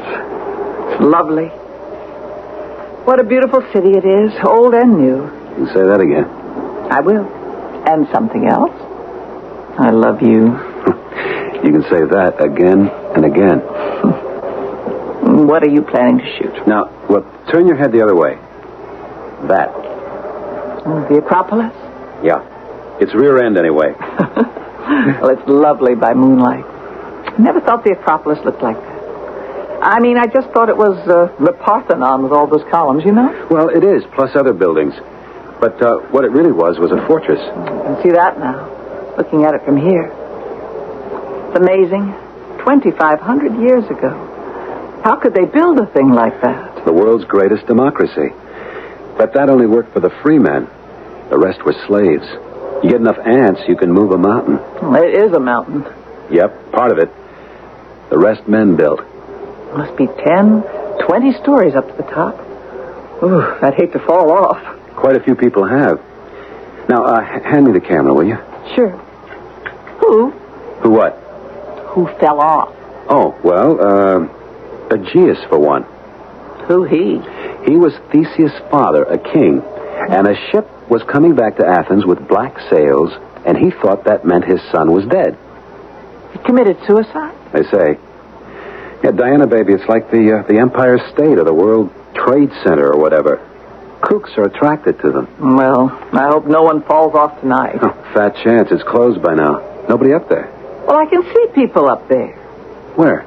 Oh, you can only look right through one eye, Cyclops. Look in your viewfinder. Hey, you're right. Why would anyone... Oh, well, I just want to get the silhouette, some of the shading on the wall, and the feeling of tremendous height. Boy, you took a leap off that. You'd be one scrambled egg when you landed. Oh, Bob, don't. I'm sorry. It's a silly thing to say. Well, I'm just about set. As soon as Mr. Moon cooperates completely. It's pretty bright. It isn't quite high enough to get light on the fortress wall. Hey, you got any of that nice white wine left? That Retsin or whatever you call it? Oh, don't bother. The moon is just right. I got to shoot. Yeah, this ought to be it. Oh, boy, gorgeous. Super. Hold everything. Bob! What? Somebody just fell off. Huh? I didn't see it. How? Oh, don't stop shooting. Keep taking pictures. Well, I am, but I didn't see anyone. Something blurred across the lens, but I didn't... Just keep shooting. Well, I can't. I'm out of film. What did you expect me to get? The killer. The what? There was one. The man who fell didn't. He was pushed. He was murdered. And just by sheer chance, you may have gotten a picture of who did it.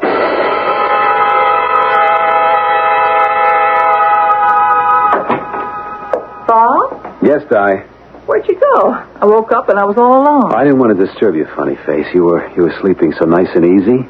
I went to turn in the film for developing. And I picked up this. What is it? The Athens News. Oh, great. Who translates for it? Now, it isn't in Greek. It's in English. You won't need anyone to translate that headline. Broadcaster plunges to death. Then I was right. You were. Who was it? Jeffrey Kellen? No, how? Well, no one seems to know. What do you mean? Who caused it? Well, according to the story, he jumped or fell. Oh, my Aunt Mary, he was pushed, shoved. I saw it. Now, come on, Diane. In the moonlight, a quarter of a half a mile away? I saw it. I tell you. Oh, anyway. You know, nobody has to take my word. You have some film on it. Maybe. Oh, you know you have. Well, I don't. Not till I get some prints back. Oh, wish you were home so you could have developed your own. Well, I'm not, so I have to wait another 24 hours. In the meantime, we ought to go to the police. Oh, now just ease back, baby. This is no way to start off a honeymoon. We could get our feet in a heck of a lot of piping hot water. By just being good citizens? Yeah, of the wrong country. This is Greece, and the pot is really boiling. And Jeff Kellen was stirring it up pretty good. He's really been bugging the little colonels that run our oldest democracy. So they had him taken care of? We don't know that. But just suppose they did. I'm not about to walk into their whole machine and accuse them of murder. I'd get my own head in a basket. Well, what are we going to do? Well, we can't just sit still for murder. Look, just cool off for a moment. If we have any proof there was, well, foul play... Oh, Bob, I keep telling you I saw it. This man lunged forward and pushed the other man over. Yeah, but till we get the contacts back, we don't know that. We can't do anything until then. If ever. What do you mean, if ever? Look, it's supposed to be our honeymoon. We wanted to hang loose, remember? We stick our noses into this, and we're right in a hornet's nest. Do we want to do that? What choice do we have? Well, that kind of rests on what the pictures show. Okay. And supposing they back me up, then what do we do? Listen to me, child bride. It's hell to get mixed up in any other country's politics. I just plain hope we don't have to. For the first time in my life, I'm keeping my fingers crossed. I blew those shots. For my money, I hope they're a washout. Well, how are they? Clear as a bell. Was he shoved? No question. You can see who does it? Yeah, like he posed for it. Well, who was it? Search me. The guy with the umbrella. The what? He had an umbrella, the killer. What for? It wasn't raining. Well, maybe he thought it might. He was a pessimist. I don't know. Might not even have been his. Oh, you lost me. What I mean is... Here, look at the pictures. The third frame here, see? It looks as though he were taking it away from Jeff Kellen. Or back. What do you mean back?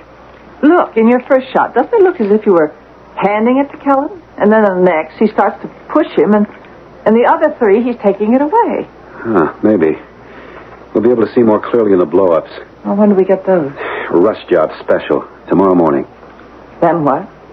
Then we may have a lot of soul-searching to do. Whether to go to the police, you mean? If the killer shows up clean enough to identify, that's first. What's second? Whether we go anywhere, or just keep our noses clean and don't make waves.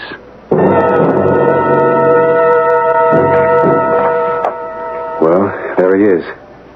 Any idea who he is? I never saw him before in my life. I'm sorry I ever opened the shutter and saw him at all. This whole thing is heating up, Di. I mean, we stick out our necks, we're really going to be in it up to them. Why? We just show the picture and make a statement. No, it won't be that easy. Well, look, it's all over the morning paper again. And it's gone international. Jeffrey Kellen may have been a muckraker at home and a troublemaker abroad, but he is a U.S. citizen. He can't get himself bumped off without an investigation. And I sure don't want to see us in the middle of it. Well, we haven't any choice. Yes, we do. Nobody knows yet it was murder. He jumped or fell is all. Well, we can't just not say anything. No, but once we get mixed up in it, Lord knows where it leads. Supposing this character in our pictures turns out to be with the Greek government or tied to it. It's some can of worms that would open up. Well, maybe it needs opening. Or maybe they'd never let us crack it. What do you mean? Well, if we go direct to the police, who knows? They might want to bury the evidence, and us. I mean, this is a police state as of the moment. Where else can we go? To our embassy. I know a guy there, slightly. But enough maybe I can get in and let him handle this hot potato. And then with any luck, we can fold our tents and silently steal away.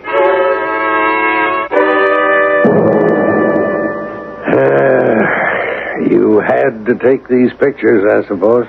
No, it was an accident, Dean. An accident looking for somewhere to happen. You had to sick it on me. Aren't you glad to have the evidence? I'll lay it on you straight. No. A guy got murdered. He got pushed over the edge. Just like he's been pushing other guys for years. Poetic justice. The only difference is he never actually killed anyone. He just ruined them. He got it all the way. Well, just because you didn't like the guy doesn't mean he isn't entitled to justice. Kellen didn't know the meaning of the word. But that isn't the point. Well, what is? You see this unlovely son of a sea cook that finally gave Kellen what he's been asking for all these years? You know who your subject is?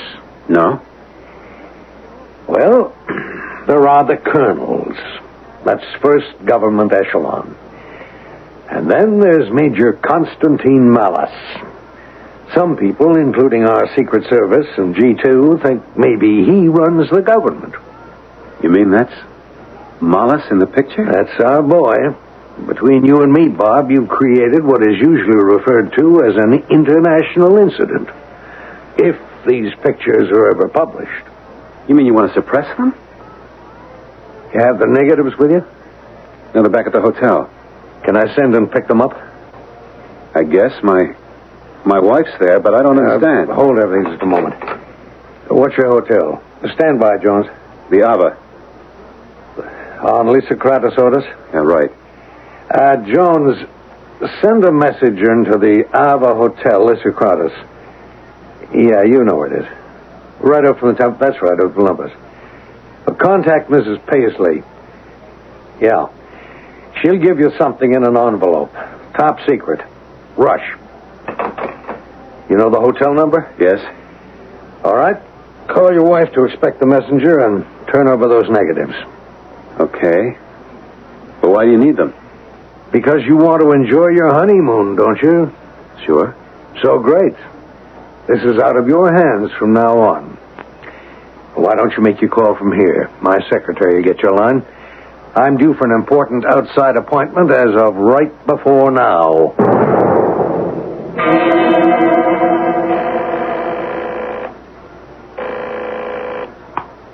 Hello? Mellis, this is Dean Canby from the American Embassy. I'm holding a bomb that could blow you right out of your seat. I've got a notion you might be holding something of interest for me. I figure we might just make a trade.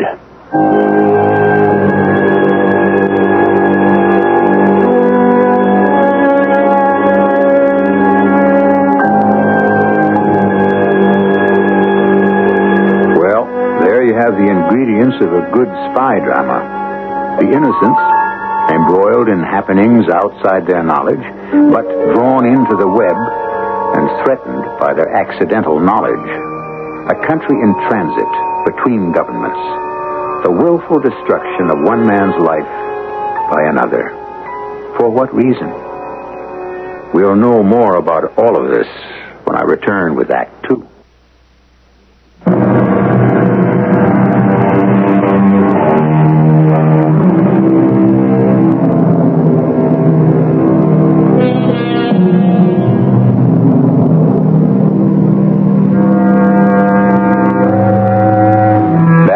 Web of intrigue and danger, and that interrupted phone call. At this end of it, an American ready to betray both his principles and his country for gain. At the other end, a man with a steel-trapped jaw and eyes like chips of flint. A man to whom all human life means less than nothing, except his own. A man who can take another man's life as casually as you or I might swat a fly. Major Constantine Malice, chief hatchet man for the dictatorship. Where are you calling from? Don't worry, a phone booth. The call can't be bugged or traced. What have you got? Pictures, by moonlight, night before last. You can guess where. I see. Where do we meet? The gardens, the big elm, near Sindagama. Not far off the Boulevard Amalias, you know it? With the metal seat all around the trunk? I know it. Alone. No secret police or palace guards. I will be alone. If I don't return to my flat in one piece by 10 o'clock, I've made arrangements for the pictures to be mailed to the newspapers. You will get home safely. What time? As soon as it gets dark. 8:30? You'll bring your proof? I'll bring a sample. And what must I bring? Money. In large hunks. Say, 5 million drachma. I can't put my hands on a mountain like that so fast. Well, then you bring a sample, too. Enough to establish your good faith. Whew. Some climb. Oh, it's not too bad. We're halfway there. Well, I'm pooped for the moment. Let's sit on a bench. Why not? The Acropolis has been there for 2,500 years. I guess it can wait a couple of more minutes for us. It won't go away. I wish part of it would. I mean, sort of spoils it now after what happened the other night. Look, try to blank it out, hon. It's not any part of us. Not anymore, anyway. Well, won't we have to testify in court or something? Nope. Dean Canby's going to keep us out of it. Oh, I don't see how he can. Well, let's leave that up to him. We've left it all up to him. I don't know. It seems like a cop-out. How come? He's far better able to handle something like this than we are. I guess so. I just don't like the way he goes about it. What are you trying to say, Di? I don't know, darling. It's just... Why didn't he call the police right away?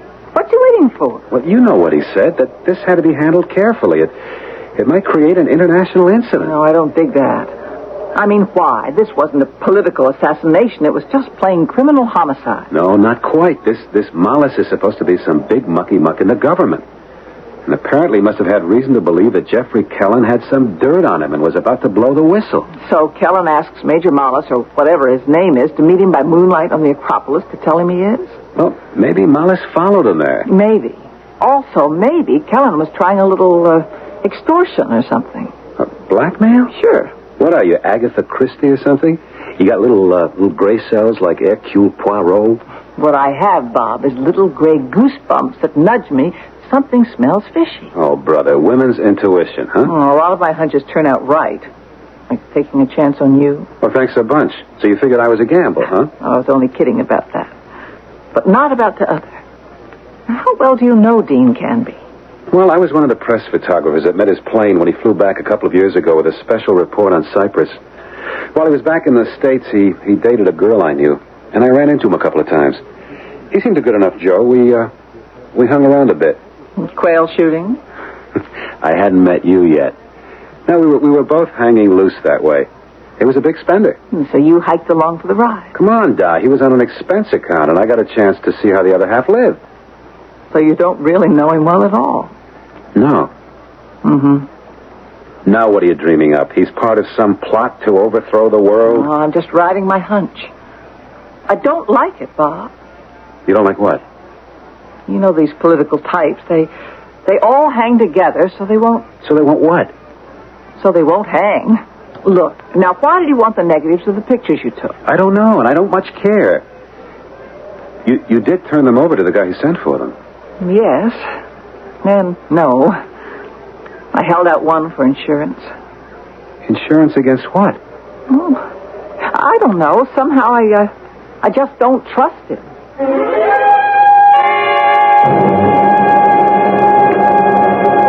Major Malice? Mr. Canby. So we're here. No more names. What did you want to show me? Shall we sit down? Why not? Why did you bring me here? You know? I know what you told me. The proof? The picture that is worth 1,000 words. There are, of course, others. This photograph is not bad. So? I told you what I want. You gamble too much, you know. You are in serious trouble. If I wasn't, I wouldn't be mixed up in this. So, that's good. What? That whatever bargain we make is from desperation. It will be so much the better. I want money. Lots of it. $250,000. I won't go for less. I want my neck. I could scarcely reach for more. Well, then we have a deal.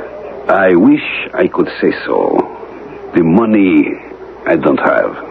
Now, let's not weasel around. I told you, even in these safe surroundings, no names. When I say money, I mean cash. What else can you offer? Something equivalent. What? The art of Greece is enshrined in temples, in stone, in friezes, frescoes, paintings on plaster, and so forth. Of course, in statuary. What little of it is left, priceless, no? Of course. No argument. Just suppose for a moment, that someone like Praxiteles or Phidias could have lent his talent to another art form. Besides sculpture? What? Suppose, if you will, that he was experimenting with natural dyes and materials, and he thought of the idea of stretching material on a frame and creating a canvas on which he could paint layer by layer with pigments. You mean an oil painting? Such was discovered quite recently in some new excavations, in a mason repair. No question of its authenticity. Its value, astronomical. Whatever any given individual will pay for it. Yeah, if he could get it out of Greece. Exactly. So far, I have failed. But it still can be gotten out for the right price. Well, if you're looking at me, butt out. I don't have that kind of money. Neither did Jeff Kellin, but he had the connections and the chance to squeeze it through customs. So do you. Much more than he, actually. This is really the perfect chance of a lifetime, would you not say? Well, I guess I'd have to. So, here is what I propose. I will give you this canvas in a fashion that you may smuggle it to America. Through the contacts I give you, you can sell it for a king's ransom. I will make a better deal with you than with Jeffrey Kellin. I gave him 30%. With you, we will split down the middle. Jeff Kellin was going to smuggle out the painting for you? I made a rare mistake. I thought he was just as corruptible as all men. At the last moment, I discovered he was not. So you killed him? He died, fortunately enough for me. As I would, if I made any slip-ups. The risk you take. You dictate all the terms. Suppose I just wanted to turn you in. Do you honestly think you could leave the Gardens alive? I'd better. Or those pictures get to the newspapers. Ah, yes, those. Well, if we have made our deal, there will be no problem there. They will be destroyed. Once I have the money, prints and negatives. You have them all? Yes. It is not enough. Who took the pictures? A guy I know, on vacation with his wife. By accident. Does it matter? Yes. Why? Because what his camera saw, he must have seen also by eye. And his wife. You did say there was a wife. Yeah, he's married. So there is a corroborative witness. Their names. What's the deal? You give me the pictures and the negatives. Assure me they are all that are extant. I give you the painting in such form as you can get it out of here. You sell it to the highest bidder and we split down the middle. If you cross me, don't delude yourself. I will find you and kill you wherever you try to hide. Like you killed Jeffrey Kellin? Or anyone who tries to double-cross me. But the deal is not made yet. Why not? You and I can make all the promises we want. You can deliver me prints and negatives. But how do I know they are all that exist? Well, I can put the fear of God in them. Well, I think we can count on it. Maybe. Maybe we can count that all the physical evidence has been destroyed. But I have learned through bitter experience that is no safe decision. Before our bargain is complete, I want the name or names of anyone responsible for these pictures. I can't leave whoever took them alive or anyone involved in taking them. They are as potentially dangerous to me as the prints themselves. Who are they?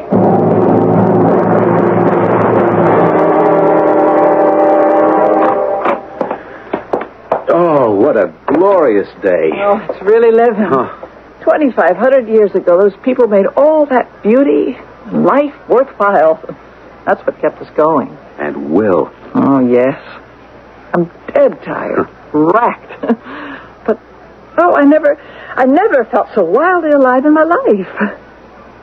Now I know what it's all about. It's so precious.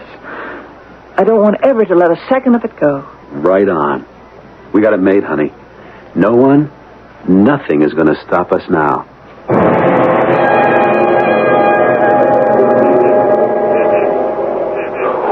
What do they matter, Malice? It is not for discussion. The names and addresses.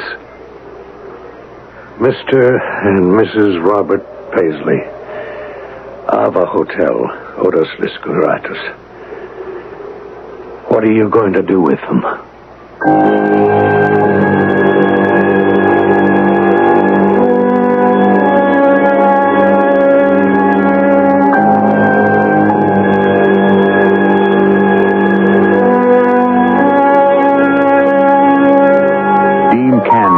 At the Major, appalled. The Major returns his glance calmly. There is no emotion in him, for as we've already said, he is a man without conscience. The trouble is, for Bob and Diana Paisley, the victims, that Dean Canby has no conscience either. The only difference is that he isn't strong enough to admit it to himself, and Major Malice doesn't have to himself or anyone. It's the way he's made. I shall return shortly with the conclusion of this story in Act 3.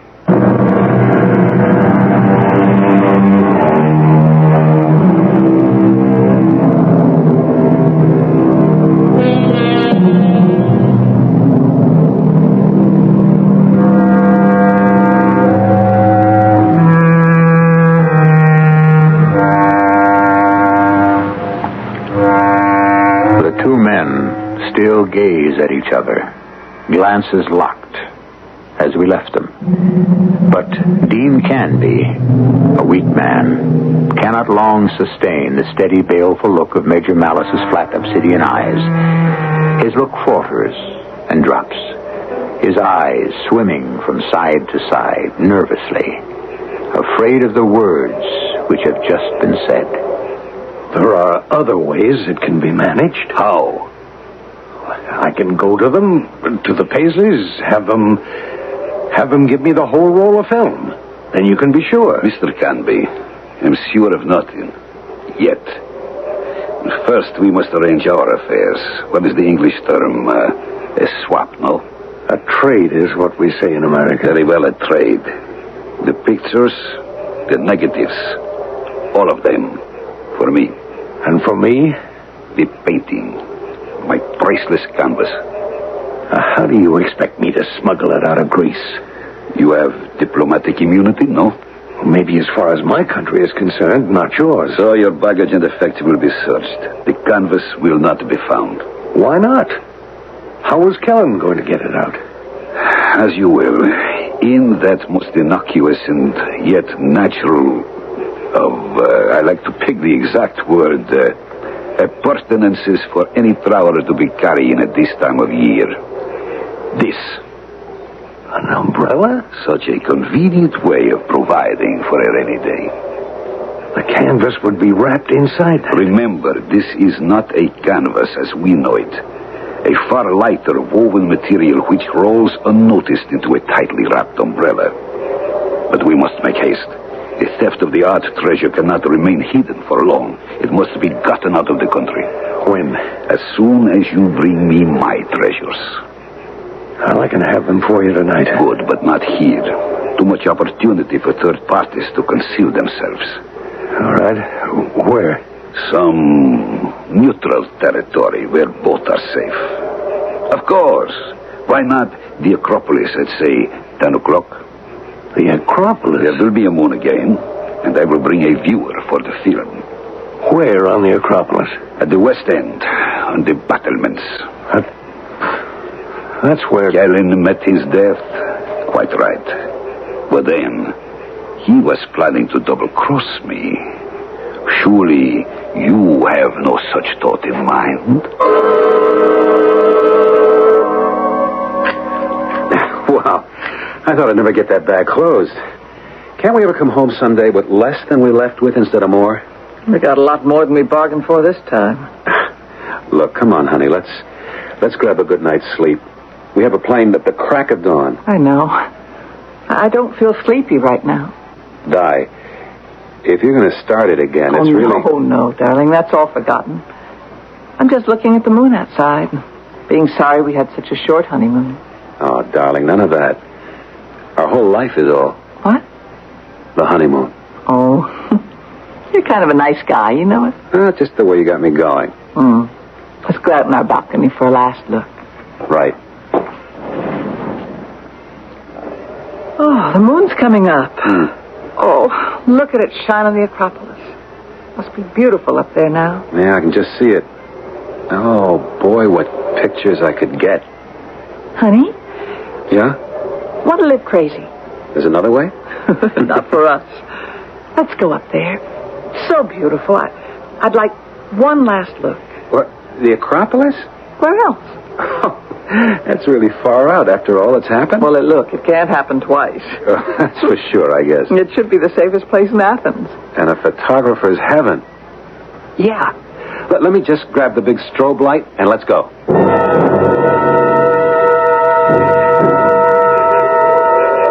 Bob? Now, hold a minute, Di. I just want to get this shot. Oh, beautiful. All on the point of view.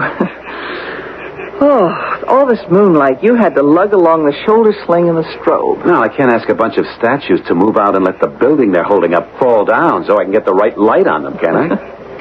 Come on, I want to get this temple from some other angles. Oh, to love, cherish, and obey, your slave girl follows the master. Hey, don't touch the strobe. Oh, why not? I mean, I was just kidding. No, not that, Di. It's just, I don't like to take chances.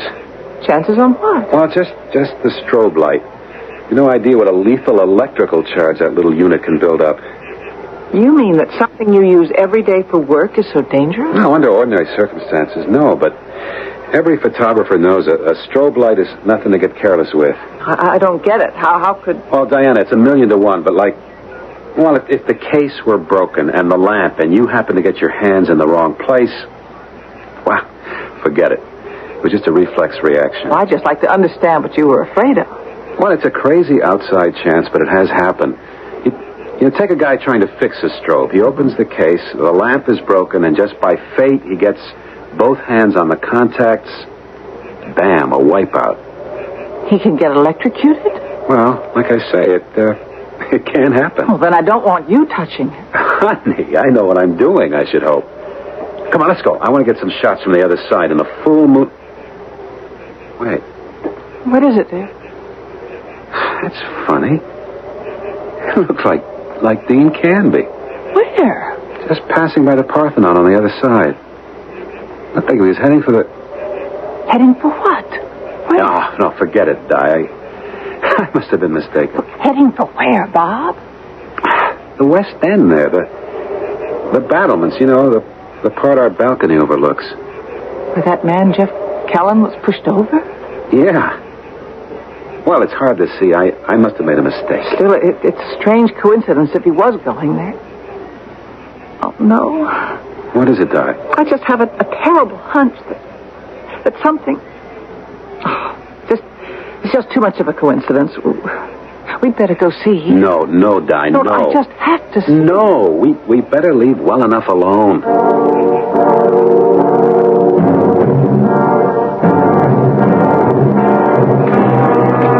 Stop right there, Mr. Canby. Mellis? Yes. And we are nicely alone. Let us make sure we stay that way.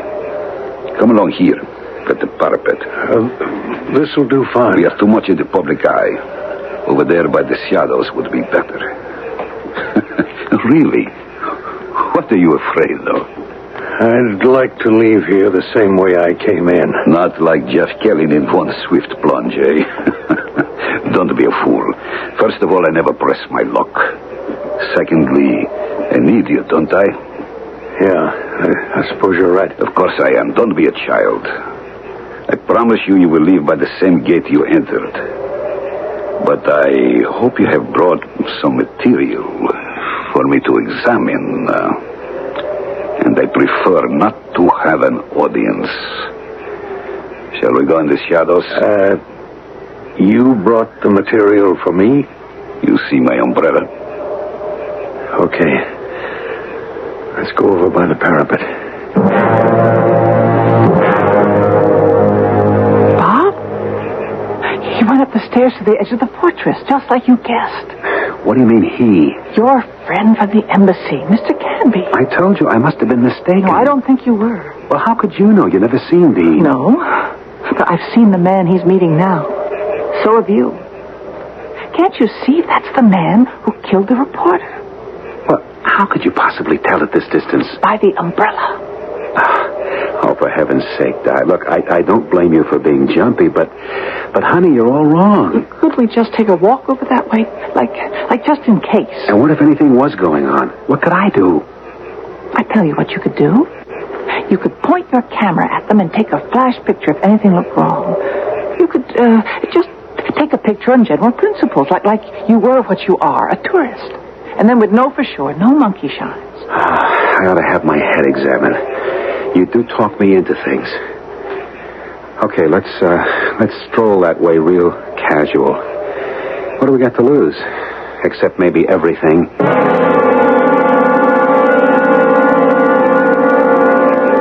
Are you sure these are all the prints? Of course. They had no reason not to trust me. I have learned not to be sure of anyone. For example, this. What? That's one strip of the negative. Cut into 6 frames. This one is 1 frame short. Well, sometimes 6 doesn't divide right. I mean, in a 20 exposure film, you've got 6. I can count, my friend. I can also read. The frames are numbered. Number 17 is missing. That is not at the end of the film, so somebody is holding out. Well, not me. You or your friends.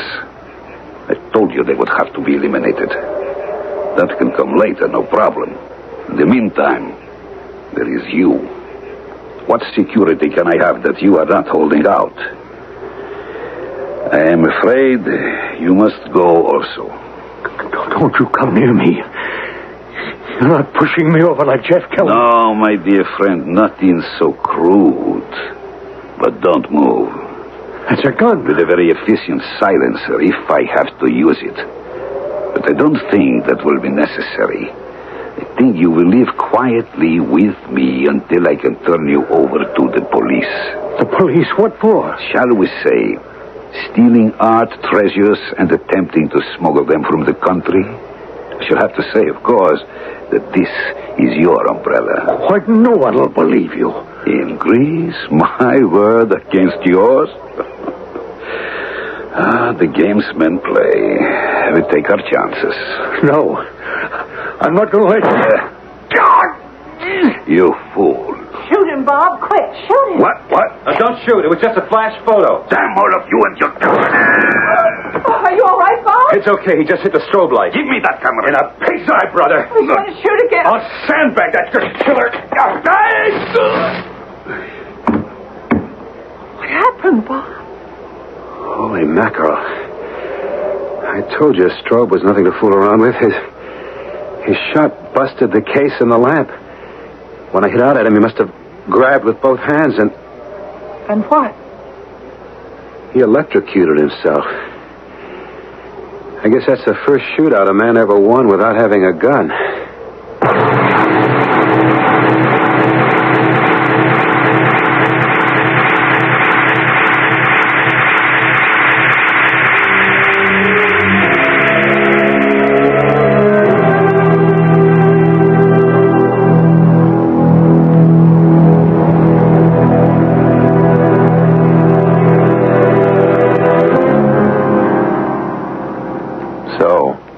You have it.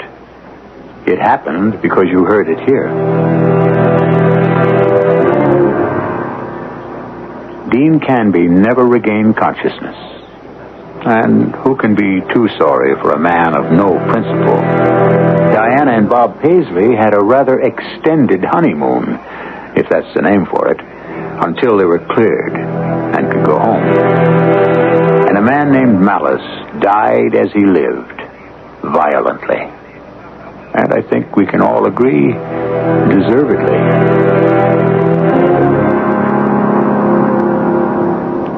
I'll be back shortly.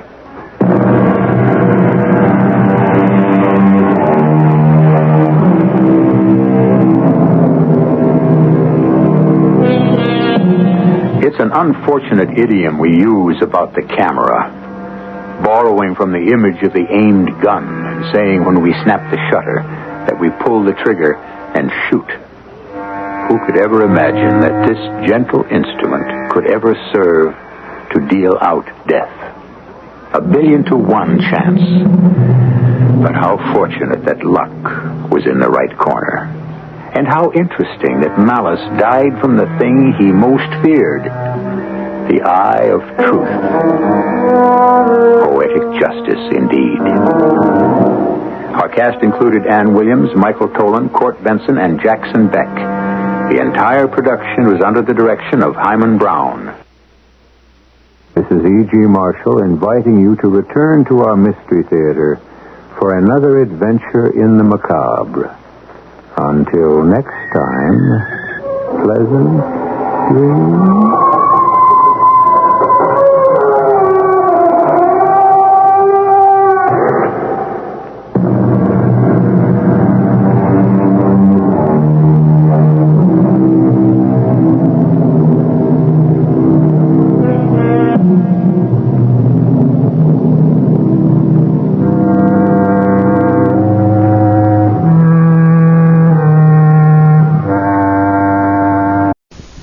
Radio Mystery Theater presents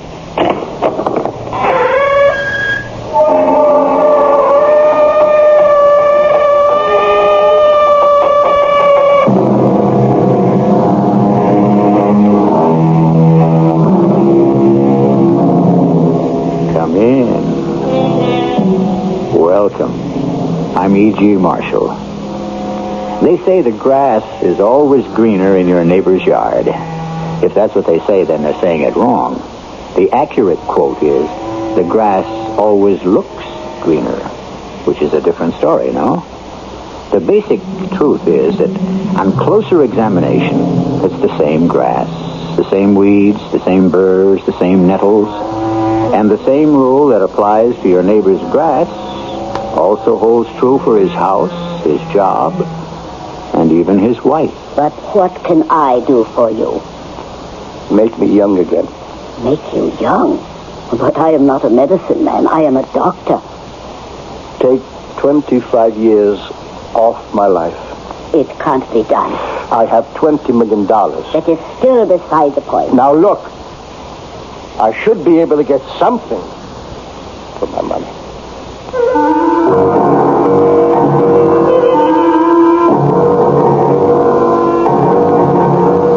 Our mystery drama, Journey to Jerusalem, was written especially for the Mystery Theater by Sam Dan and stars Vincent Gardenia. I'll be back shortly with Act One.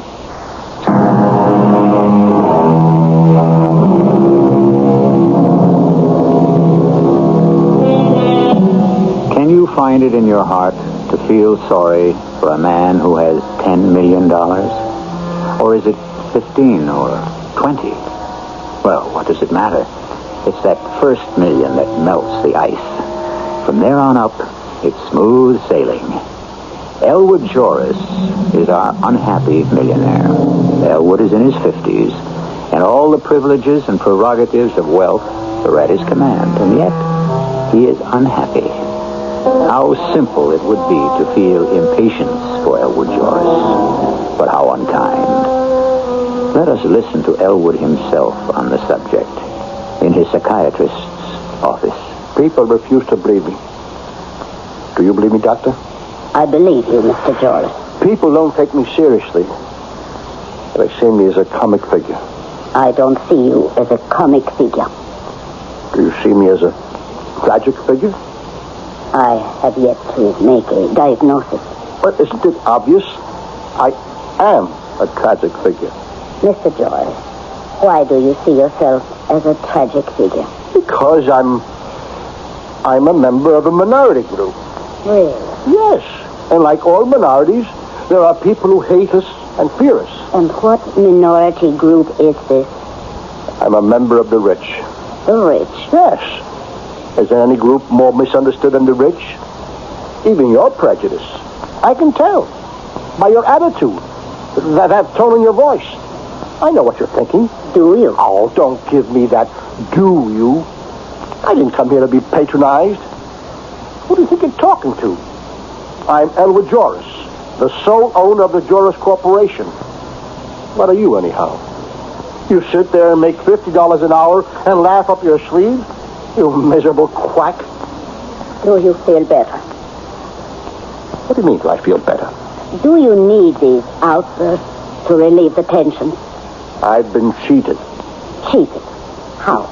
It's a lie. This whole thing. The bill of goods. Early to bed, early to rise, makes a man healthy, wealthy, and wise. Wealthy? Okay. But healthy, wise, and happy? That's a lie.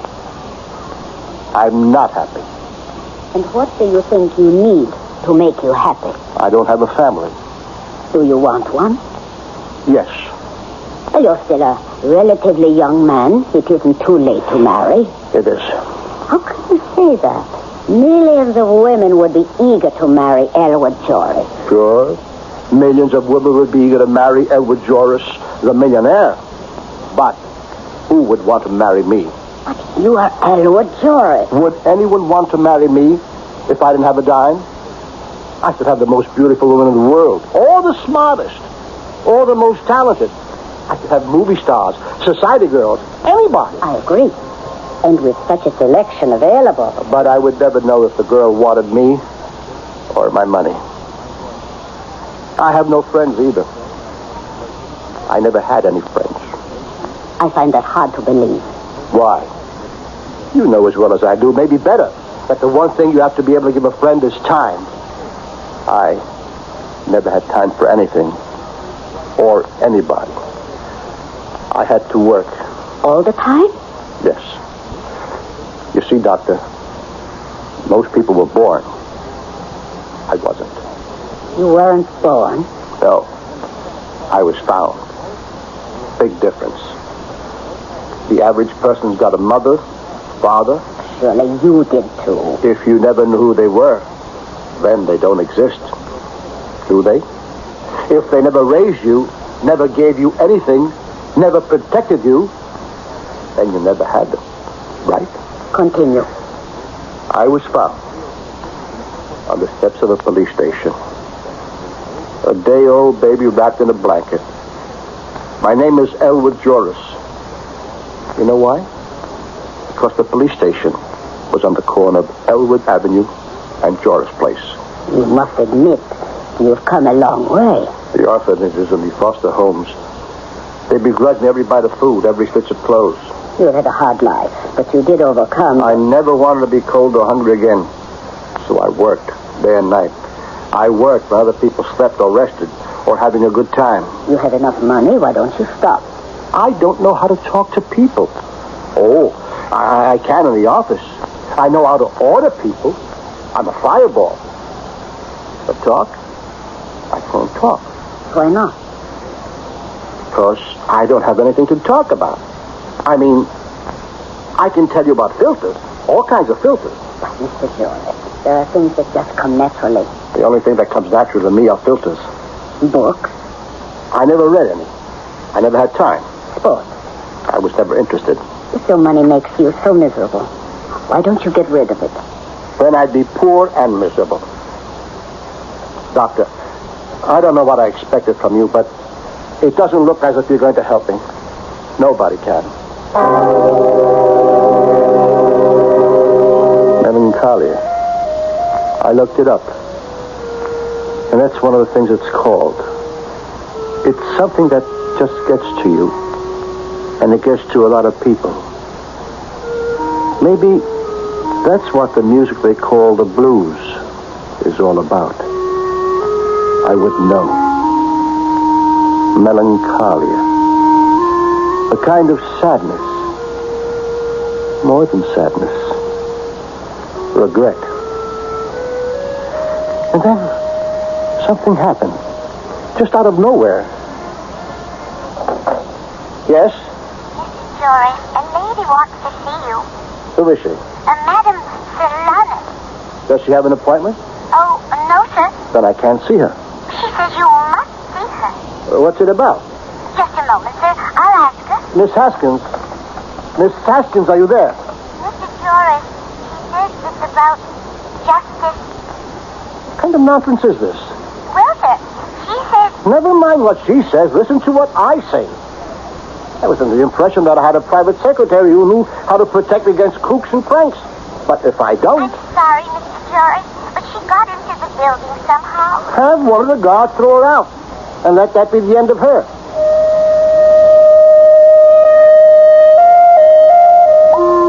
But it wasn't the end of her. Nowhere near. For the next couple of days, when I least expected it, my private line would ring. Yes? Mr. Joris, that woman again. Didn't I tell you? I know, but she keeps pestering me until I just have to. But she shouldn't be in position to pester anybody. Tell Cardigan to come up here on the double. Cardigan, you're head of plant security. Your job is to see that no unauthorized visitor gets past the main lobby. And none of them do, sir. None. About a week ago, some woman was able to get to my secretary's desk. I remember that, Mr. Joris. I was called. I had her removed from the premises. She was wearing a kind of funny colored outfit. She keeps coming back every day. I know. You know? We try, but she keeps slipping by us somehow. Well, she's at the desk now. Throw her out and keep her out. You understand? Leave it to me, sir.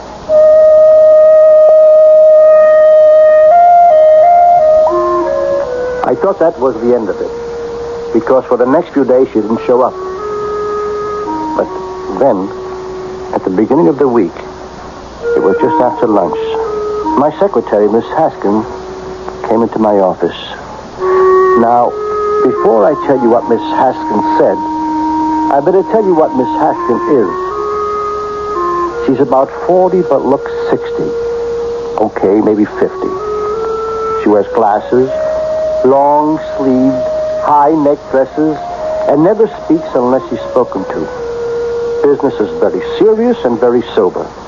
And I only hire serious and sober people. So, you can imagine where I was when Miss Haskins said... Mr. Joris. What's wrong, Miss Haskins? Mr. Joris, You must be sick. Let me call a nurse. No, she's here. Madame Solanas is here. This breaks it. I'll get the city police. We'll have her arrested for trespassing. Please see her. I beg you. Miss Haskins, what are you doing? I'm on my knees to you, Mr. Joris. Please see this woman. Get up this moment. Not till you promise you'll see her. Please. Oh, please don't ruin my chance, my last chance. Will you please control yourself and try to make some sense? I met him just 2 weeks ago. Met whom? I'd given up all hope. I was standing on the corner waiting for the bus. It was a rainy day. Everyone's gone crazy around here. There was a puddle. His car, the wheels splashed mud all over me.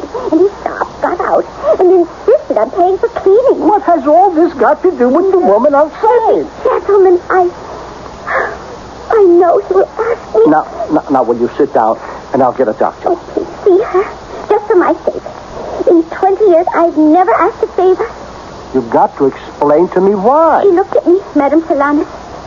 Her eyes are black as coal. When they burn, they are fiery red. And she said, you will tell Mr. Joris he must see me, or I will make sure that a certain man will never call on you again. How did she know? A shiver ran through me. Please. Oh, for crying out loud. All right. Send her in. She walked into the office. Madame Solanas. Something seemed to come in with her. An air, a feeling, I don't know what to call it, but it was something. She wore a long dress with all colors of the rainbow. She had black hair that fell across her shoulders. And the eyes. Miss Haskin was right about the eyes. Black eyes that bore right through you. And when she spoke, you listened. You are the Mr. Elwood Joris? Yes. What can I do for you? You can give me justice. Justice? If you need justice, you can only get in a court of law. What can I... Court, government, these are all for fools. You and I, we are people of power. We can give each other justice. But what is this justice you want from me? Simple justice. Or else How strange. Before I entered this room, I would have said, justice or I shall destroy you. But now that I look into your eyes, I say justice, or I shall allow you to destroy yourself.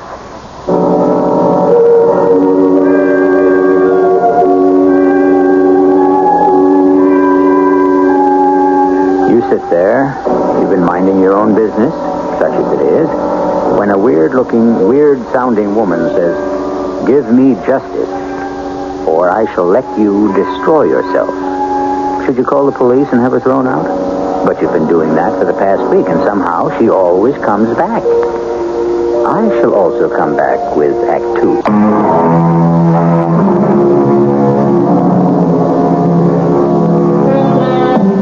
Today we're giving you a classic story because it's concerned with the problems of the rich. Years ago, practically all of literature dealt with the high and the mighty. Shakespeare's plays, for example, are about the deaths of kings and nobles for the most part. Isn't it comforting to consider that even a millionaire has the same problems we do? And as for Mr. Elwood Joris, he has even more. Who are you to threaten me with destruction? I consented to see you only because you scared my secretary out of her wits. You could put it another way. You could say I revealed what her future might be. Put it any way you like, but get to the point. Ah, yes, the point. The sharp, piercing point. So, you are the Mr. Elwood Joris. I think we established that. You own a building of wood and stone at 72 Ridgewood Place. I don't have the faintest idea. You are not aware of your own possessions. Madame, I own, among other things, a company that buys and sells buildings.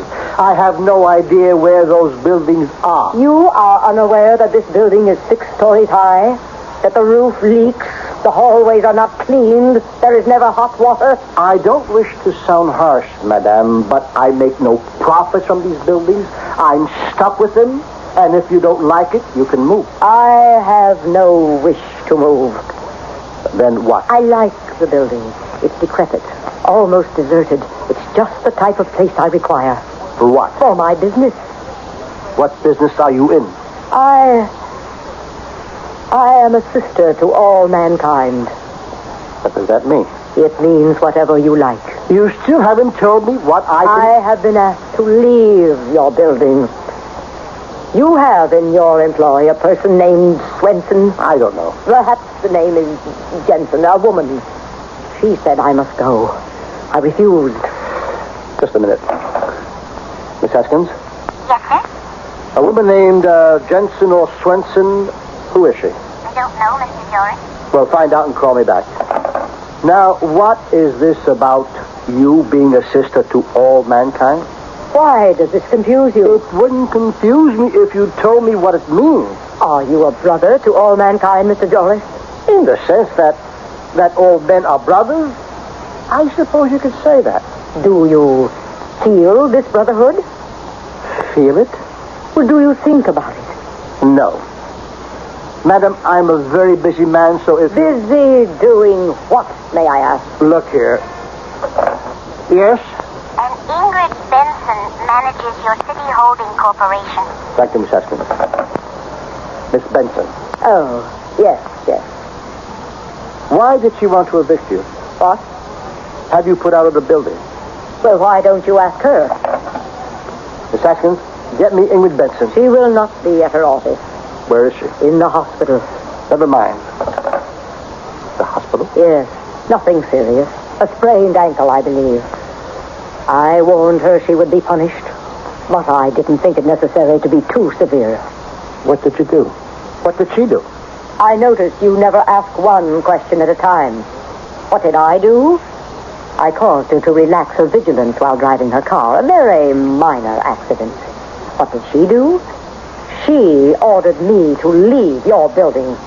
Somebody's got to tell me why. As I read her mind, she considers me, what is the word? An unsavory person. I still don't know what all this means.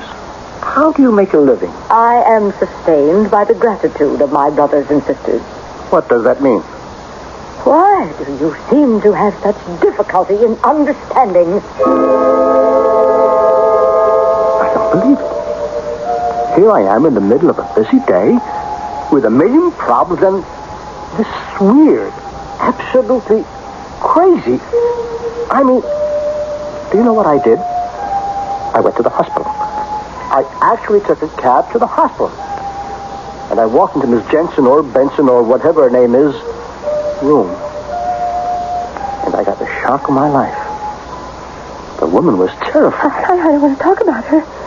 Miss Benson, I'm Elwood George. Oh, go away, please. I own City Holdings. I don't care. You have to talk to me. I quit. I know. You're not feeling well. But we have to get to the bottom of it. She's a witch. Come now, Miss Benson. Yes, she's a witch. I should have believed her. Believe what? I won't say another word about that woman. She is a woman. Look at me. I never in my life had an accident. Yes? I wasn't careless. The wheel of my car refused to obey me. If you say so, Miss Benson. Don't believe a word I'm saying. The wheel refused to obey me. I turned, but the car insisted on going off the road and smashing into the tree. Yes? I don't lie, Mr. Jordan. She said she'd have me punished. She did. Oh, I will not sign the eviction notice. You'll have to fire me. Just tell me why. Why evict her? It's all we can do to get tenants for the building as it is. Tom Turner asked me to. Tom Turner? From the Department of Buildings and Structures. Why is she undesirable? What is she doing in the building? Tom Turner said she's running a confidence racket, some kind of bunco game. What kind? Mr. Joris, I can't run your buildings unless I play ball, unless I cooperate with the city government. Miss Benson, you shouldn't get excited. Oh, it's all very well for you to say don't get excited. You were almost killed. You were injured, of course, in the line of duty, and the company will pay for it. The company will pay for my pain? For my marriage? You should be calm. Control. You could not anyone. Yes, Miss Benson. Look at me now. I'm a wreck. I'm seeing her eyes. Her cold black eyes. Turning to fire. And I hear her voice. I will punish you for the pain you have given me for the insult. I ask only to be your sister. If you drive me away, I shall punish you. I had to get out of there before I would go insane myself. What kind of a game am I being suckered into? Who has time for this kind of nonsense? And yet, would you believe it? I had every intention of telling the cab driver to take me back to my office, but the words that came out of my mouth were City Department of Buildings and Structures. Yes, Mr. Joris. How can I help you? Mr. Turner, the premises at 72 Ridgewood Place. Yes, sir. Oh. Excuse me. Nothing. Got a funny twinge in my arm. Let me see. 72 Ridgewood Place. Yes. Yeah, that address sounds familiar. You asked Miss Benson, who works for me, to institute eviction proceedings against a Madame Solanas? I did? Well, yeah, if she said so, I guess I did. May I ask why? Why? Ow! Is something the matter, Mr. Turner? Oh, that's my arm. I can't understand it. My arm is burning up. Oh, perhaps I'd better come back another time. Oh, wait a minute. I remember. The DA's office asked me to get that dame out of there. Did they say why? Mr. Turner, you seem to be in pain. Why? Oh, well, they said something about bunco, flim-flam, who knows? It could also be she's not paying off the right people. Oh, my arm. Maybe you better get some attention. I can't understand why. I mean, I didn't hurt it or ever have any trouble, but... Oh, that dame. Dame? Oh, this is crazy. I was crossing the street coming back from lunch, and this dame in a crazy colored dress with long black hair, she says to me, "Are you Tom Turner?" And I says, "Who wants to know?" And she says, "Well, if you are Tom Turner, your right arm shall wither." And ow! Wait. Look out that window. Huh? Standing there, near the fire alarm box. That woman. Is she? Yeah, that's her. That's the one. Oh, my arm is killing me. Why is my right arm killing me?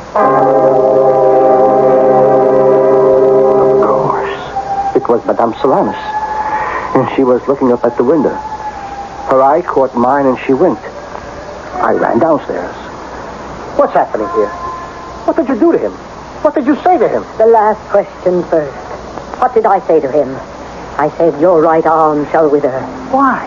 Why did you say that? Because he has forgotten Jerusalem. What kind of nonsense? You presume, and with great danger, to call the immortal book nonsense. Is it not written, if I forget the old Jerusalem, may my right arm wither? Get to the point. This is the point. What is Jerusalem? A city in Palestine, Israel. What are you? Jerusalem is more than a city. Jerusalem is humanity. Jerusalem is the spirit of justice. All right, but... He has forgotten Jerusalem. But still and all... Your second question. What did I do to him? I did nothing. I am but an instrument through which a certain will is expressed. Madame Solanas, what do you want? I want Jerusalem and the right to help others find it. Why must I be turned out of my home as if I were a common criminal? I can't go against the city government. Are you afraid? It isn't that. Yes. Yes, you are frightened. Fear is written on your face. Fear, doubt. And yes, I see it. Now, Madame Solanas, wherever you are, whatever your game is... Why are you frightened? There is nothing I can do for you. You are terrified. What are you trying to do? Hypnotize me? Tell me. It won't work. Tell me. It won't work. Oh, you'll tell me. Tell you what? Everything.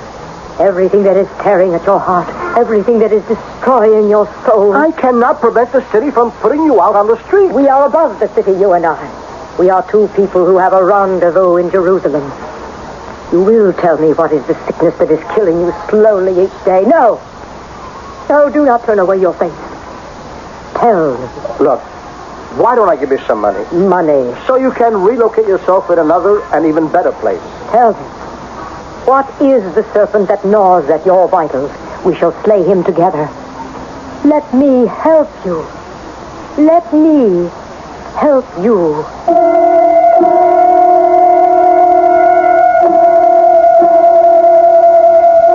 Let me help you, she urges him. However, on the basis of the few facts we have so far, Madame Solanas is anything but a helpful lady. She has driven one woman into hysterics, another into the hospital, and has given a man an armful of fire. Well, there are two sides to every story and every person.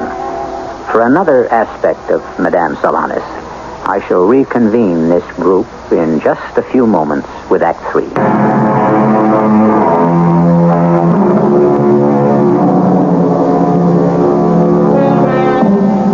It happens. Why? How? Who can say? But suddenly, like a thunderbolt, all the pent-up feelings, all the repressed emotions break loose. People whose great pride is in their stalwart self-control will, without warning, pour out their life story, reveal their innermost secrets to a complete strength. Look, if we really knew what makes people tick, we wouldn't have to do this for a living, would we? Anyhow, Mr. Elwood Joris is standing on a street corner talking to a lady with coal black eyes and raven black hair.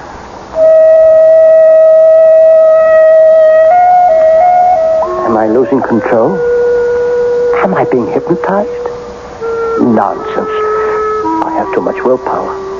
It can't be that. Yet, somehow this lady, this Madame Solanas can help me. No, not help. The word is save. She can save me. Before I know what we were doing, a taxi has pulled over to the curb, and I hear her say, 72 Ridgewood Place. I am like a man in a dream. I'm suddenly in a room, an ordinary room, with just a table and some chairs. It is never too late to be saved. It is for me. No. Speak. You wish to be saved. Saved from what? Loneliness. But you see, I have to be lonely. Why? Because my life has been thrown away. Yes, but it can be found again. Where? How? The answer is always to be found in Jerusalem. I have been to Jerusalem. I found no answers. I showed some filters. but I found no answers. You still do not accept Jerusalem. It is not a place on a map. It exists in the heart, the soul. Accept it. Tell me how. How will it help me? First, you shall tell me. Why do you say your life has been thrown away? Because I see it so well. What I am now is what I have created over the past 50 years. It's too late for me. No. Let me show you. Look into my eyes. Deep into my eyes. Tell me what it is that you want. I want to be born again. A man may be born again. What you ask for is not unreasonable. In that case, I'll make it easy. Just let me be about 25. Starting out all over again. Let me see my life in another direction. The direction toward Jerusalem. Call it whatever you want. Let me have time for people, friends. Let me find a girl while both of us are still young. Yes. You can become young again. Oh, no. Too much time has gone by. Why do you fight me? Look into my eyes. Believe me. Believe. It only remains for us to find you a young body. You're serious, aren't you? Yes. But what kind of surgery must be involved? None at all. The essence that is you goes into another body. And the essence that was that other person's goes into yours, the brain. Listen. Listen to this music. Do you hear it? Yes. What is music? Is music the song? The instrument? Or the player? It's the brain. Your brain, which brings all three together. There's nothing in the world like your brain. No other brain exactly like it. And when we can persuade another brain to think your way, to talk your way, then you become that person. But let us find him. Let us find a young man of, say, 25, who is willing to change with you. Change with me? Become who and what I am? I believe this is what we are talking about. That's impossible. Why should someone 25 want to become a man of 55? Why would he want to trade his young body for mine? Because he has no use for it. How could he not have use for a young, strong, vigorous body? Did you have any use for yours? We will find someone. Find someone? Someone who is the way you used to be. Someone whose only desire is to amass a fortune. Who's willing to spend 25 years to do it, just as you were. But why should he struggle for 25 years? Let him have it now. Let him be 25 years older now. But how? How can such a person be found? I placed myself completely in the hands of Madame Solanas, and we advertised for ambitious, conscientious young men willing to make sacrifices and work hard, but for great and guaranteed rewards. My office was swamped with applicants, but no one seemed quite right. Some were ambitious enough, but not young enough. Others were young enough, but we were getting nowhere till one morning, a tall, dark-haired, dark-eyed, serious-looking young man appeared. He looked very much the way I did at that age. And suddenly, I felt, this is the one. The questions were routine. I knew we had struck pure gold. According to your application, Mr. Jones, you hold two jobs? Yes, sir. I work for a brokerage firm from 9 to 4, and I work in the accounting department of a bank from 5 p.m. to midnight. May I ask why you work such long hours? I want the money, sir.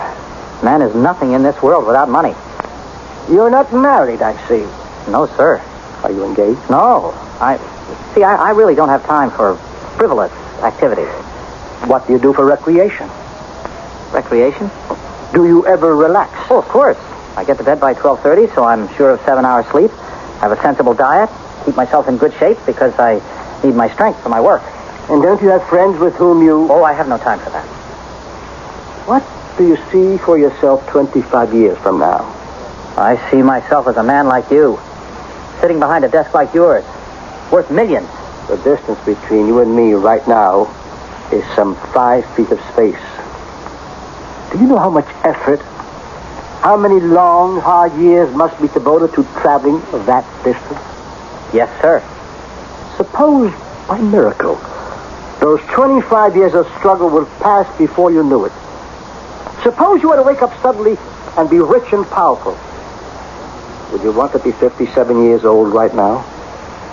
I'm not sure I understand. To be wealthy and powerful. This is your dream? Would you like to wake up one morning and have it all now? Yes. Would you like to be me? Why? Well, I would like to be like you, sir. That's what I asked. I asked, would you like to be me? Not in 25 years, but now. He stared at me, then at the office, at the furniture, but I knew what was in his mind. All this wealth, all this power, suddenly his. Mr. Joris, I know you are not a frivolous person. You make an offer, and I must assume it's in good faith. Provided, of course, that such a deal can be consummated, I accept. But how could it be arranged? I don't know how it was done. We just sat there, the 3 of us. Madame Solanas, Mr. Jones, and I. She stared at each of us in turn. After a while, I grew nervous, then angry. And suddenly I felt stabbing shocks in my brain. And then, there was nothing. I had fallen asleep, or fainted. When I recovered my senses, I was in Madame's room. Look at yourself. Here, let me hold a mirror to your face. Look. It isn't me. No? Who is it then? It's that Mr. Jones. No, it's you. It can't be. Why do I feel so... Yes, you feel strange. Your blood pumps faster. Your heart beats faster. Your lungs breathe deeper. This is youth, my friend. The youth you want. The strength you need to travel to Jerusalem. I feel 25 years younger. What happened? You became Mr. Jones. What am I doing here? I should be at the office. Which office? Think. The broker's office. I'll get ducked. Quit, and search for Jerusalem. I remember now. I left the office for lunch. And who are you? Find yourself a nice, honest, sincere girl. Who has time for girls? What am I doing here? Elwood, we made this change so that you... Who's Elwood? Who are you? I hope to be a friend in need. No. You're the devil. I could also be an angel. It doesn't matter. How did I get here? What is your brain telling you? My brain? Your brain. What are the messages in your brain? Need the money. Money. Miss Drake. Pretty. Flighty. Can't go bowling. Cost $5. Miss Drake. Distraction. Gordon's job. Next in line for job. Make $1 million before I'm 30. Make $1 million. Make $1 million. Make $1 million. Well? Well, what?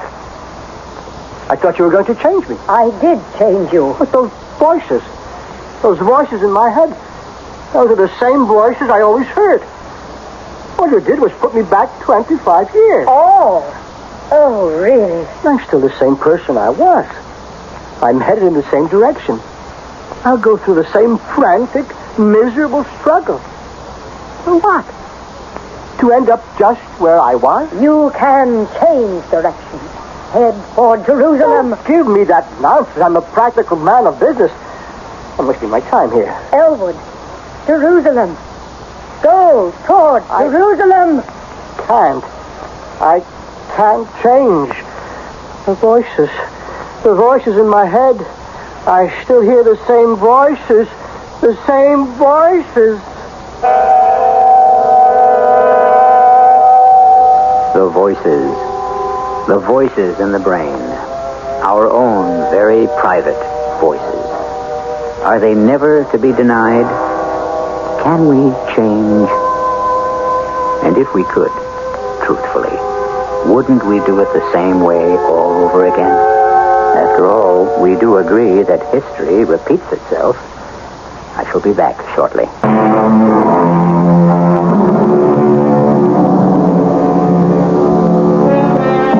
Somehow, Elwood Joris got his wish. He said, I have wasted my life and destroyed my opportunities for love, for friendship, for true happiness. If I only could live those crucial formative years again. If only. What about young Mr. Jones, who became middle-aged Mr. Joris? Was he happy with the transformation? That's another story. And you only get one each time. Our cast included Vincent Gardenia, Joan Shea, Evie Juster, and William Redfield.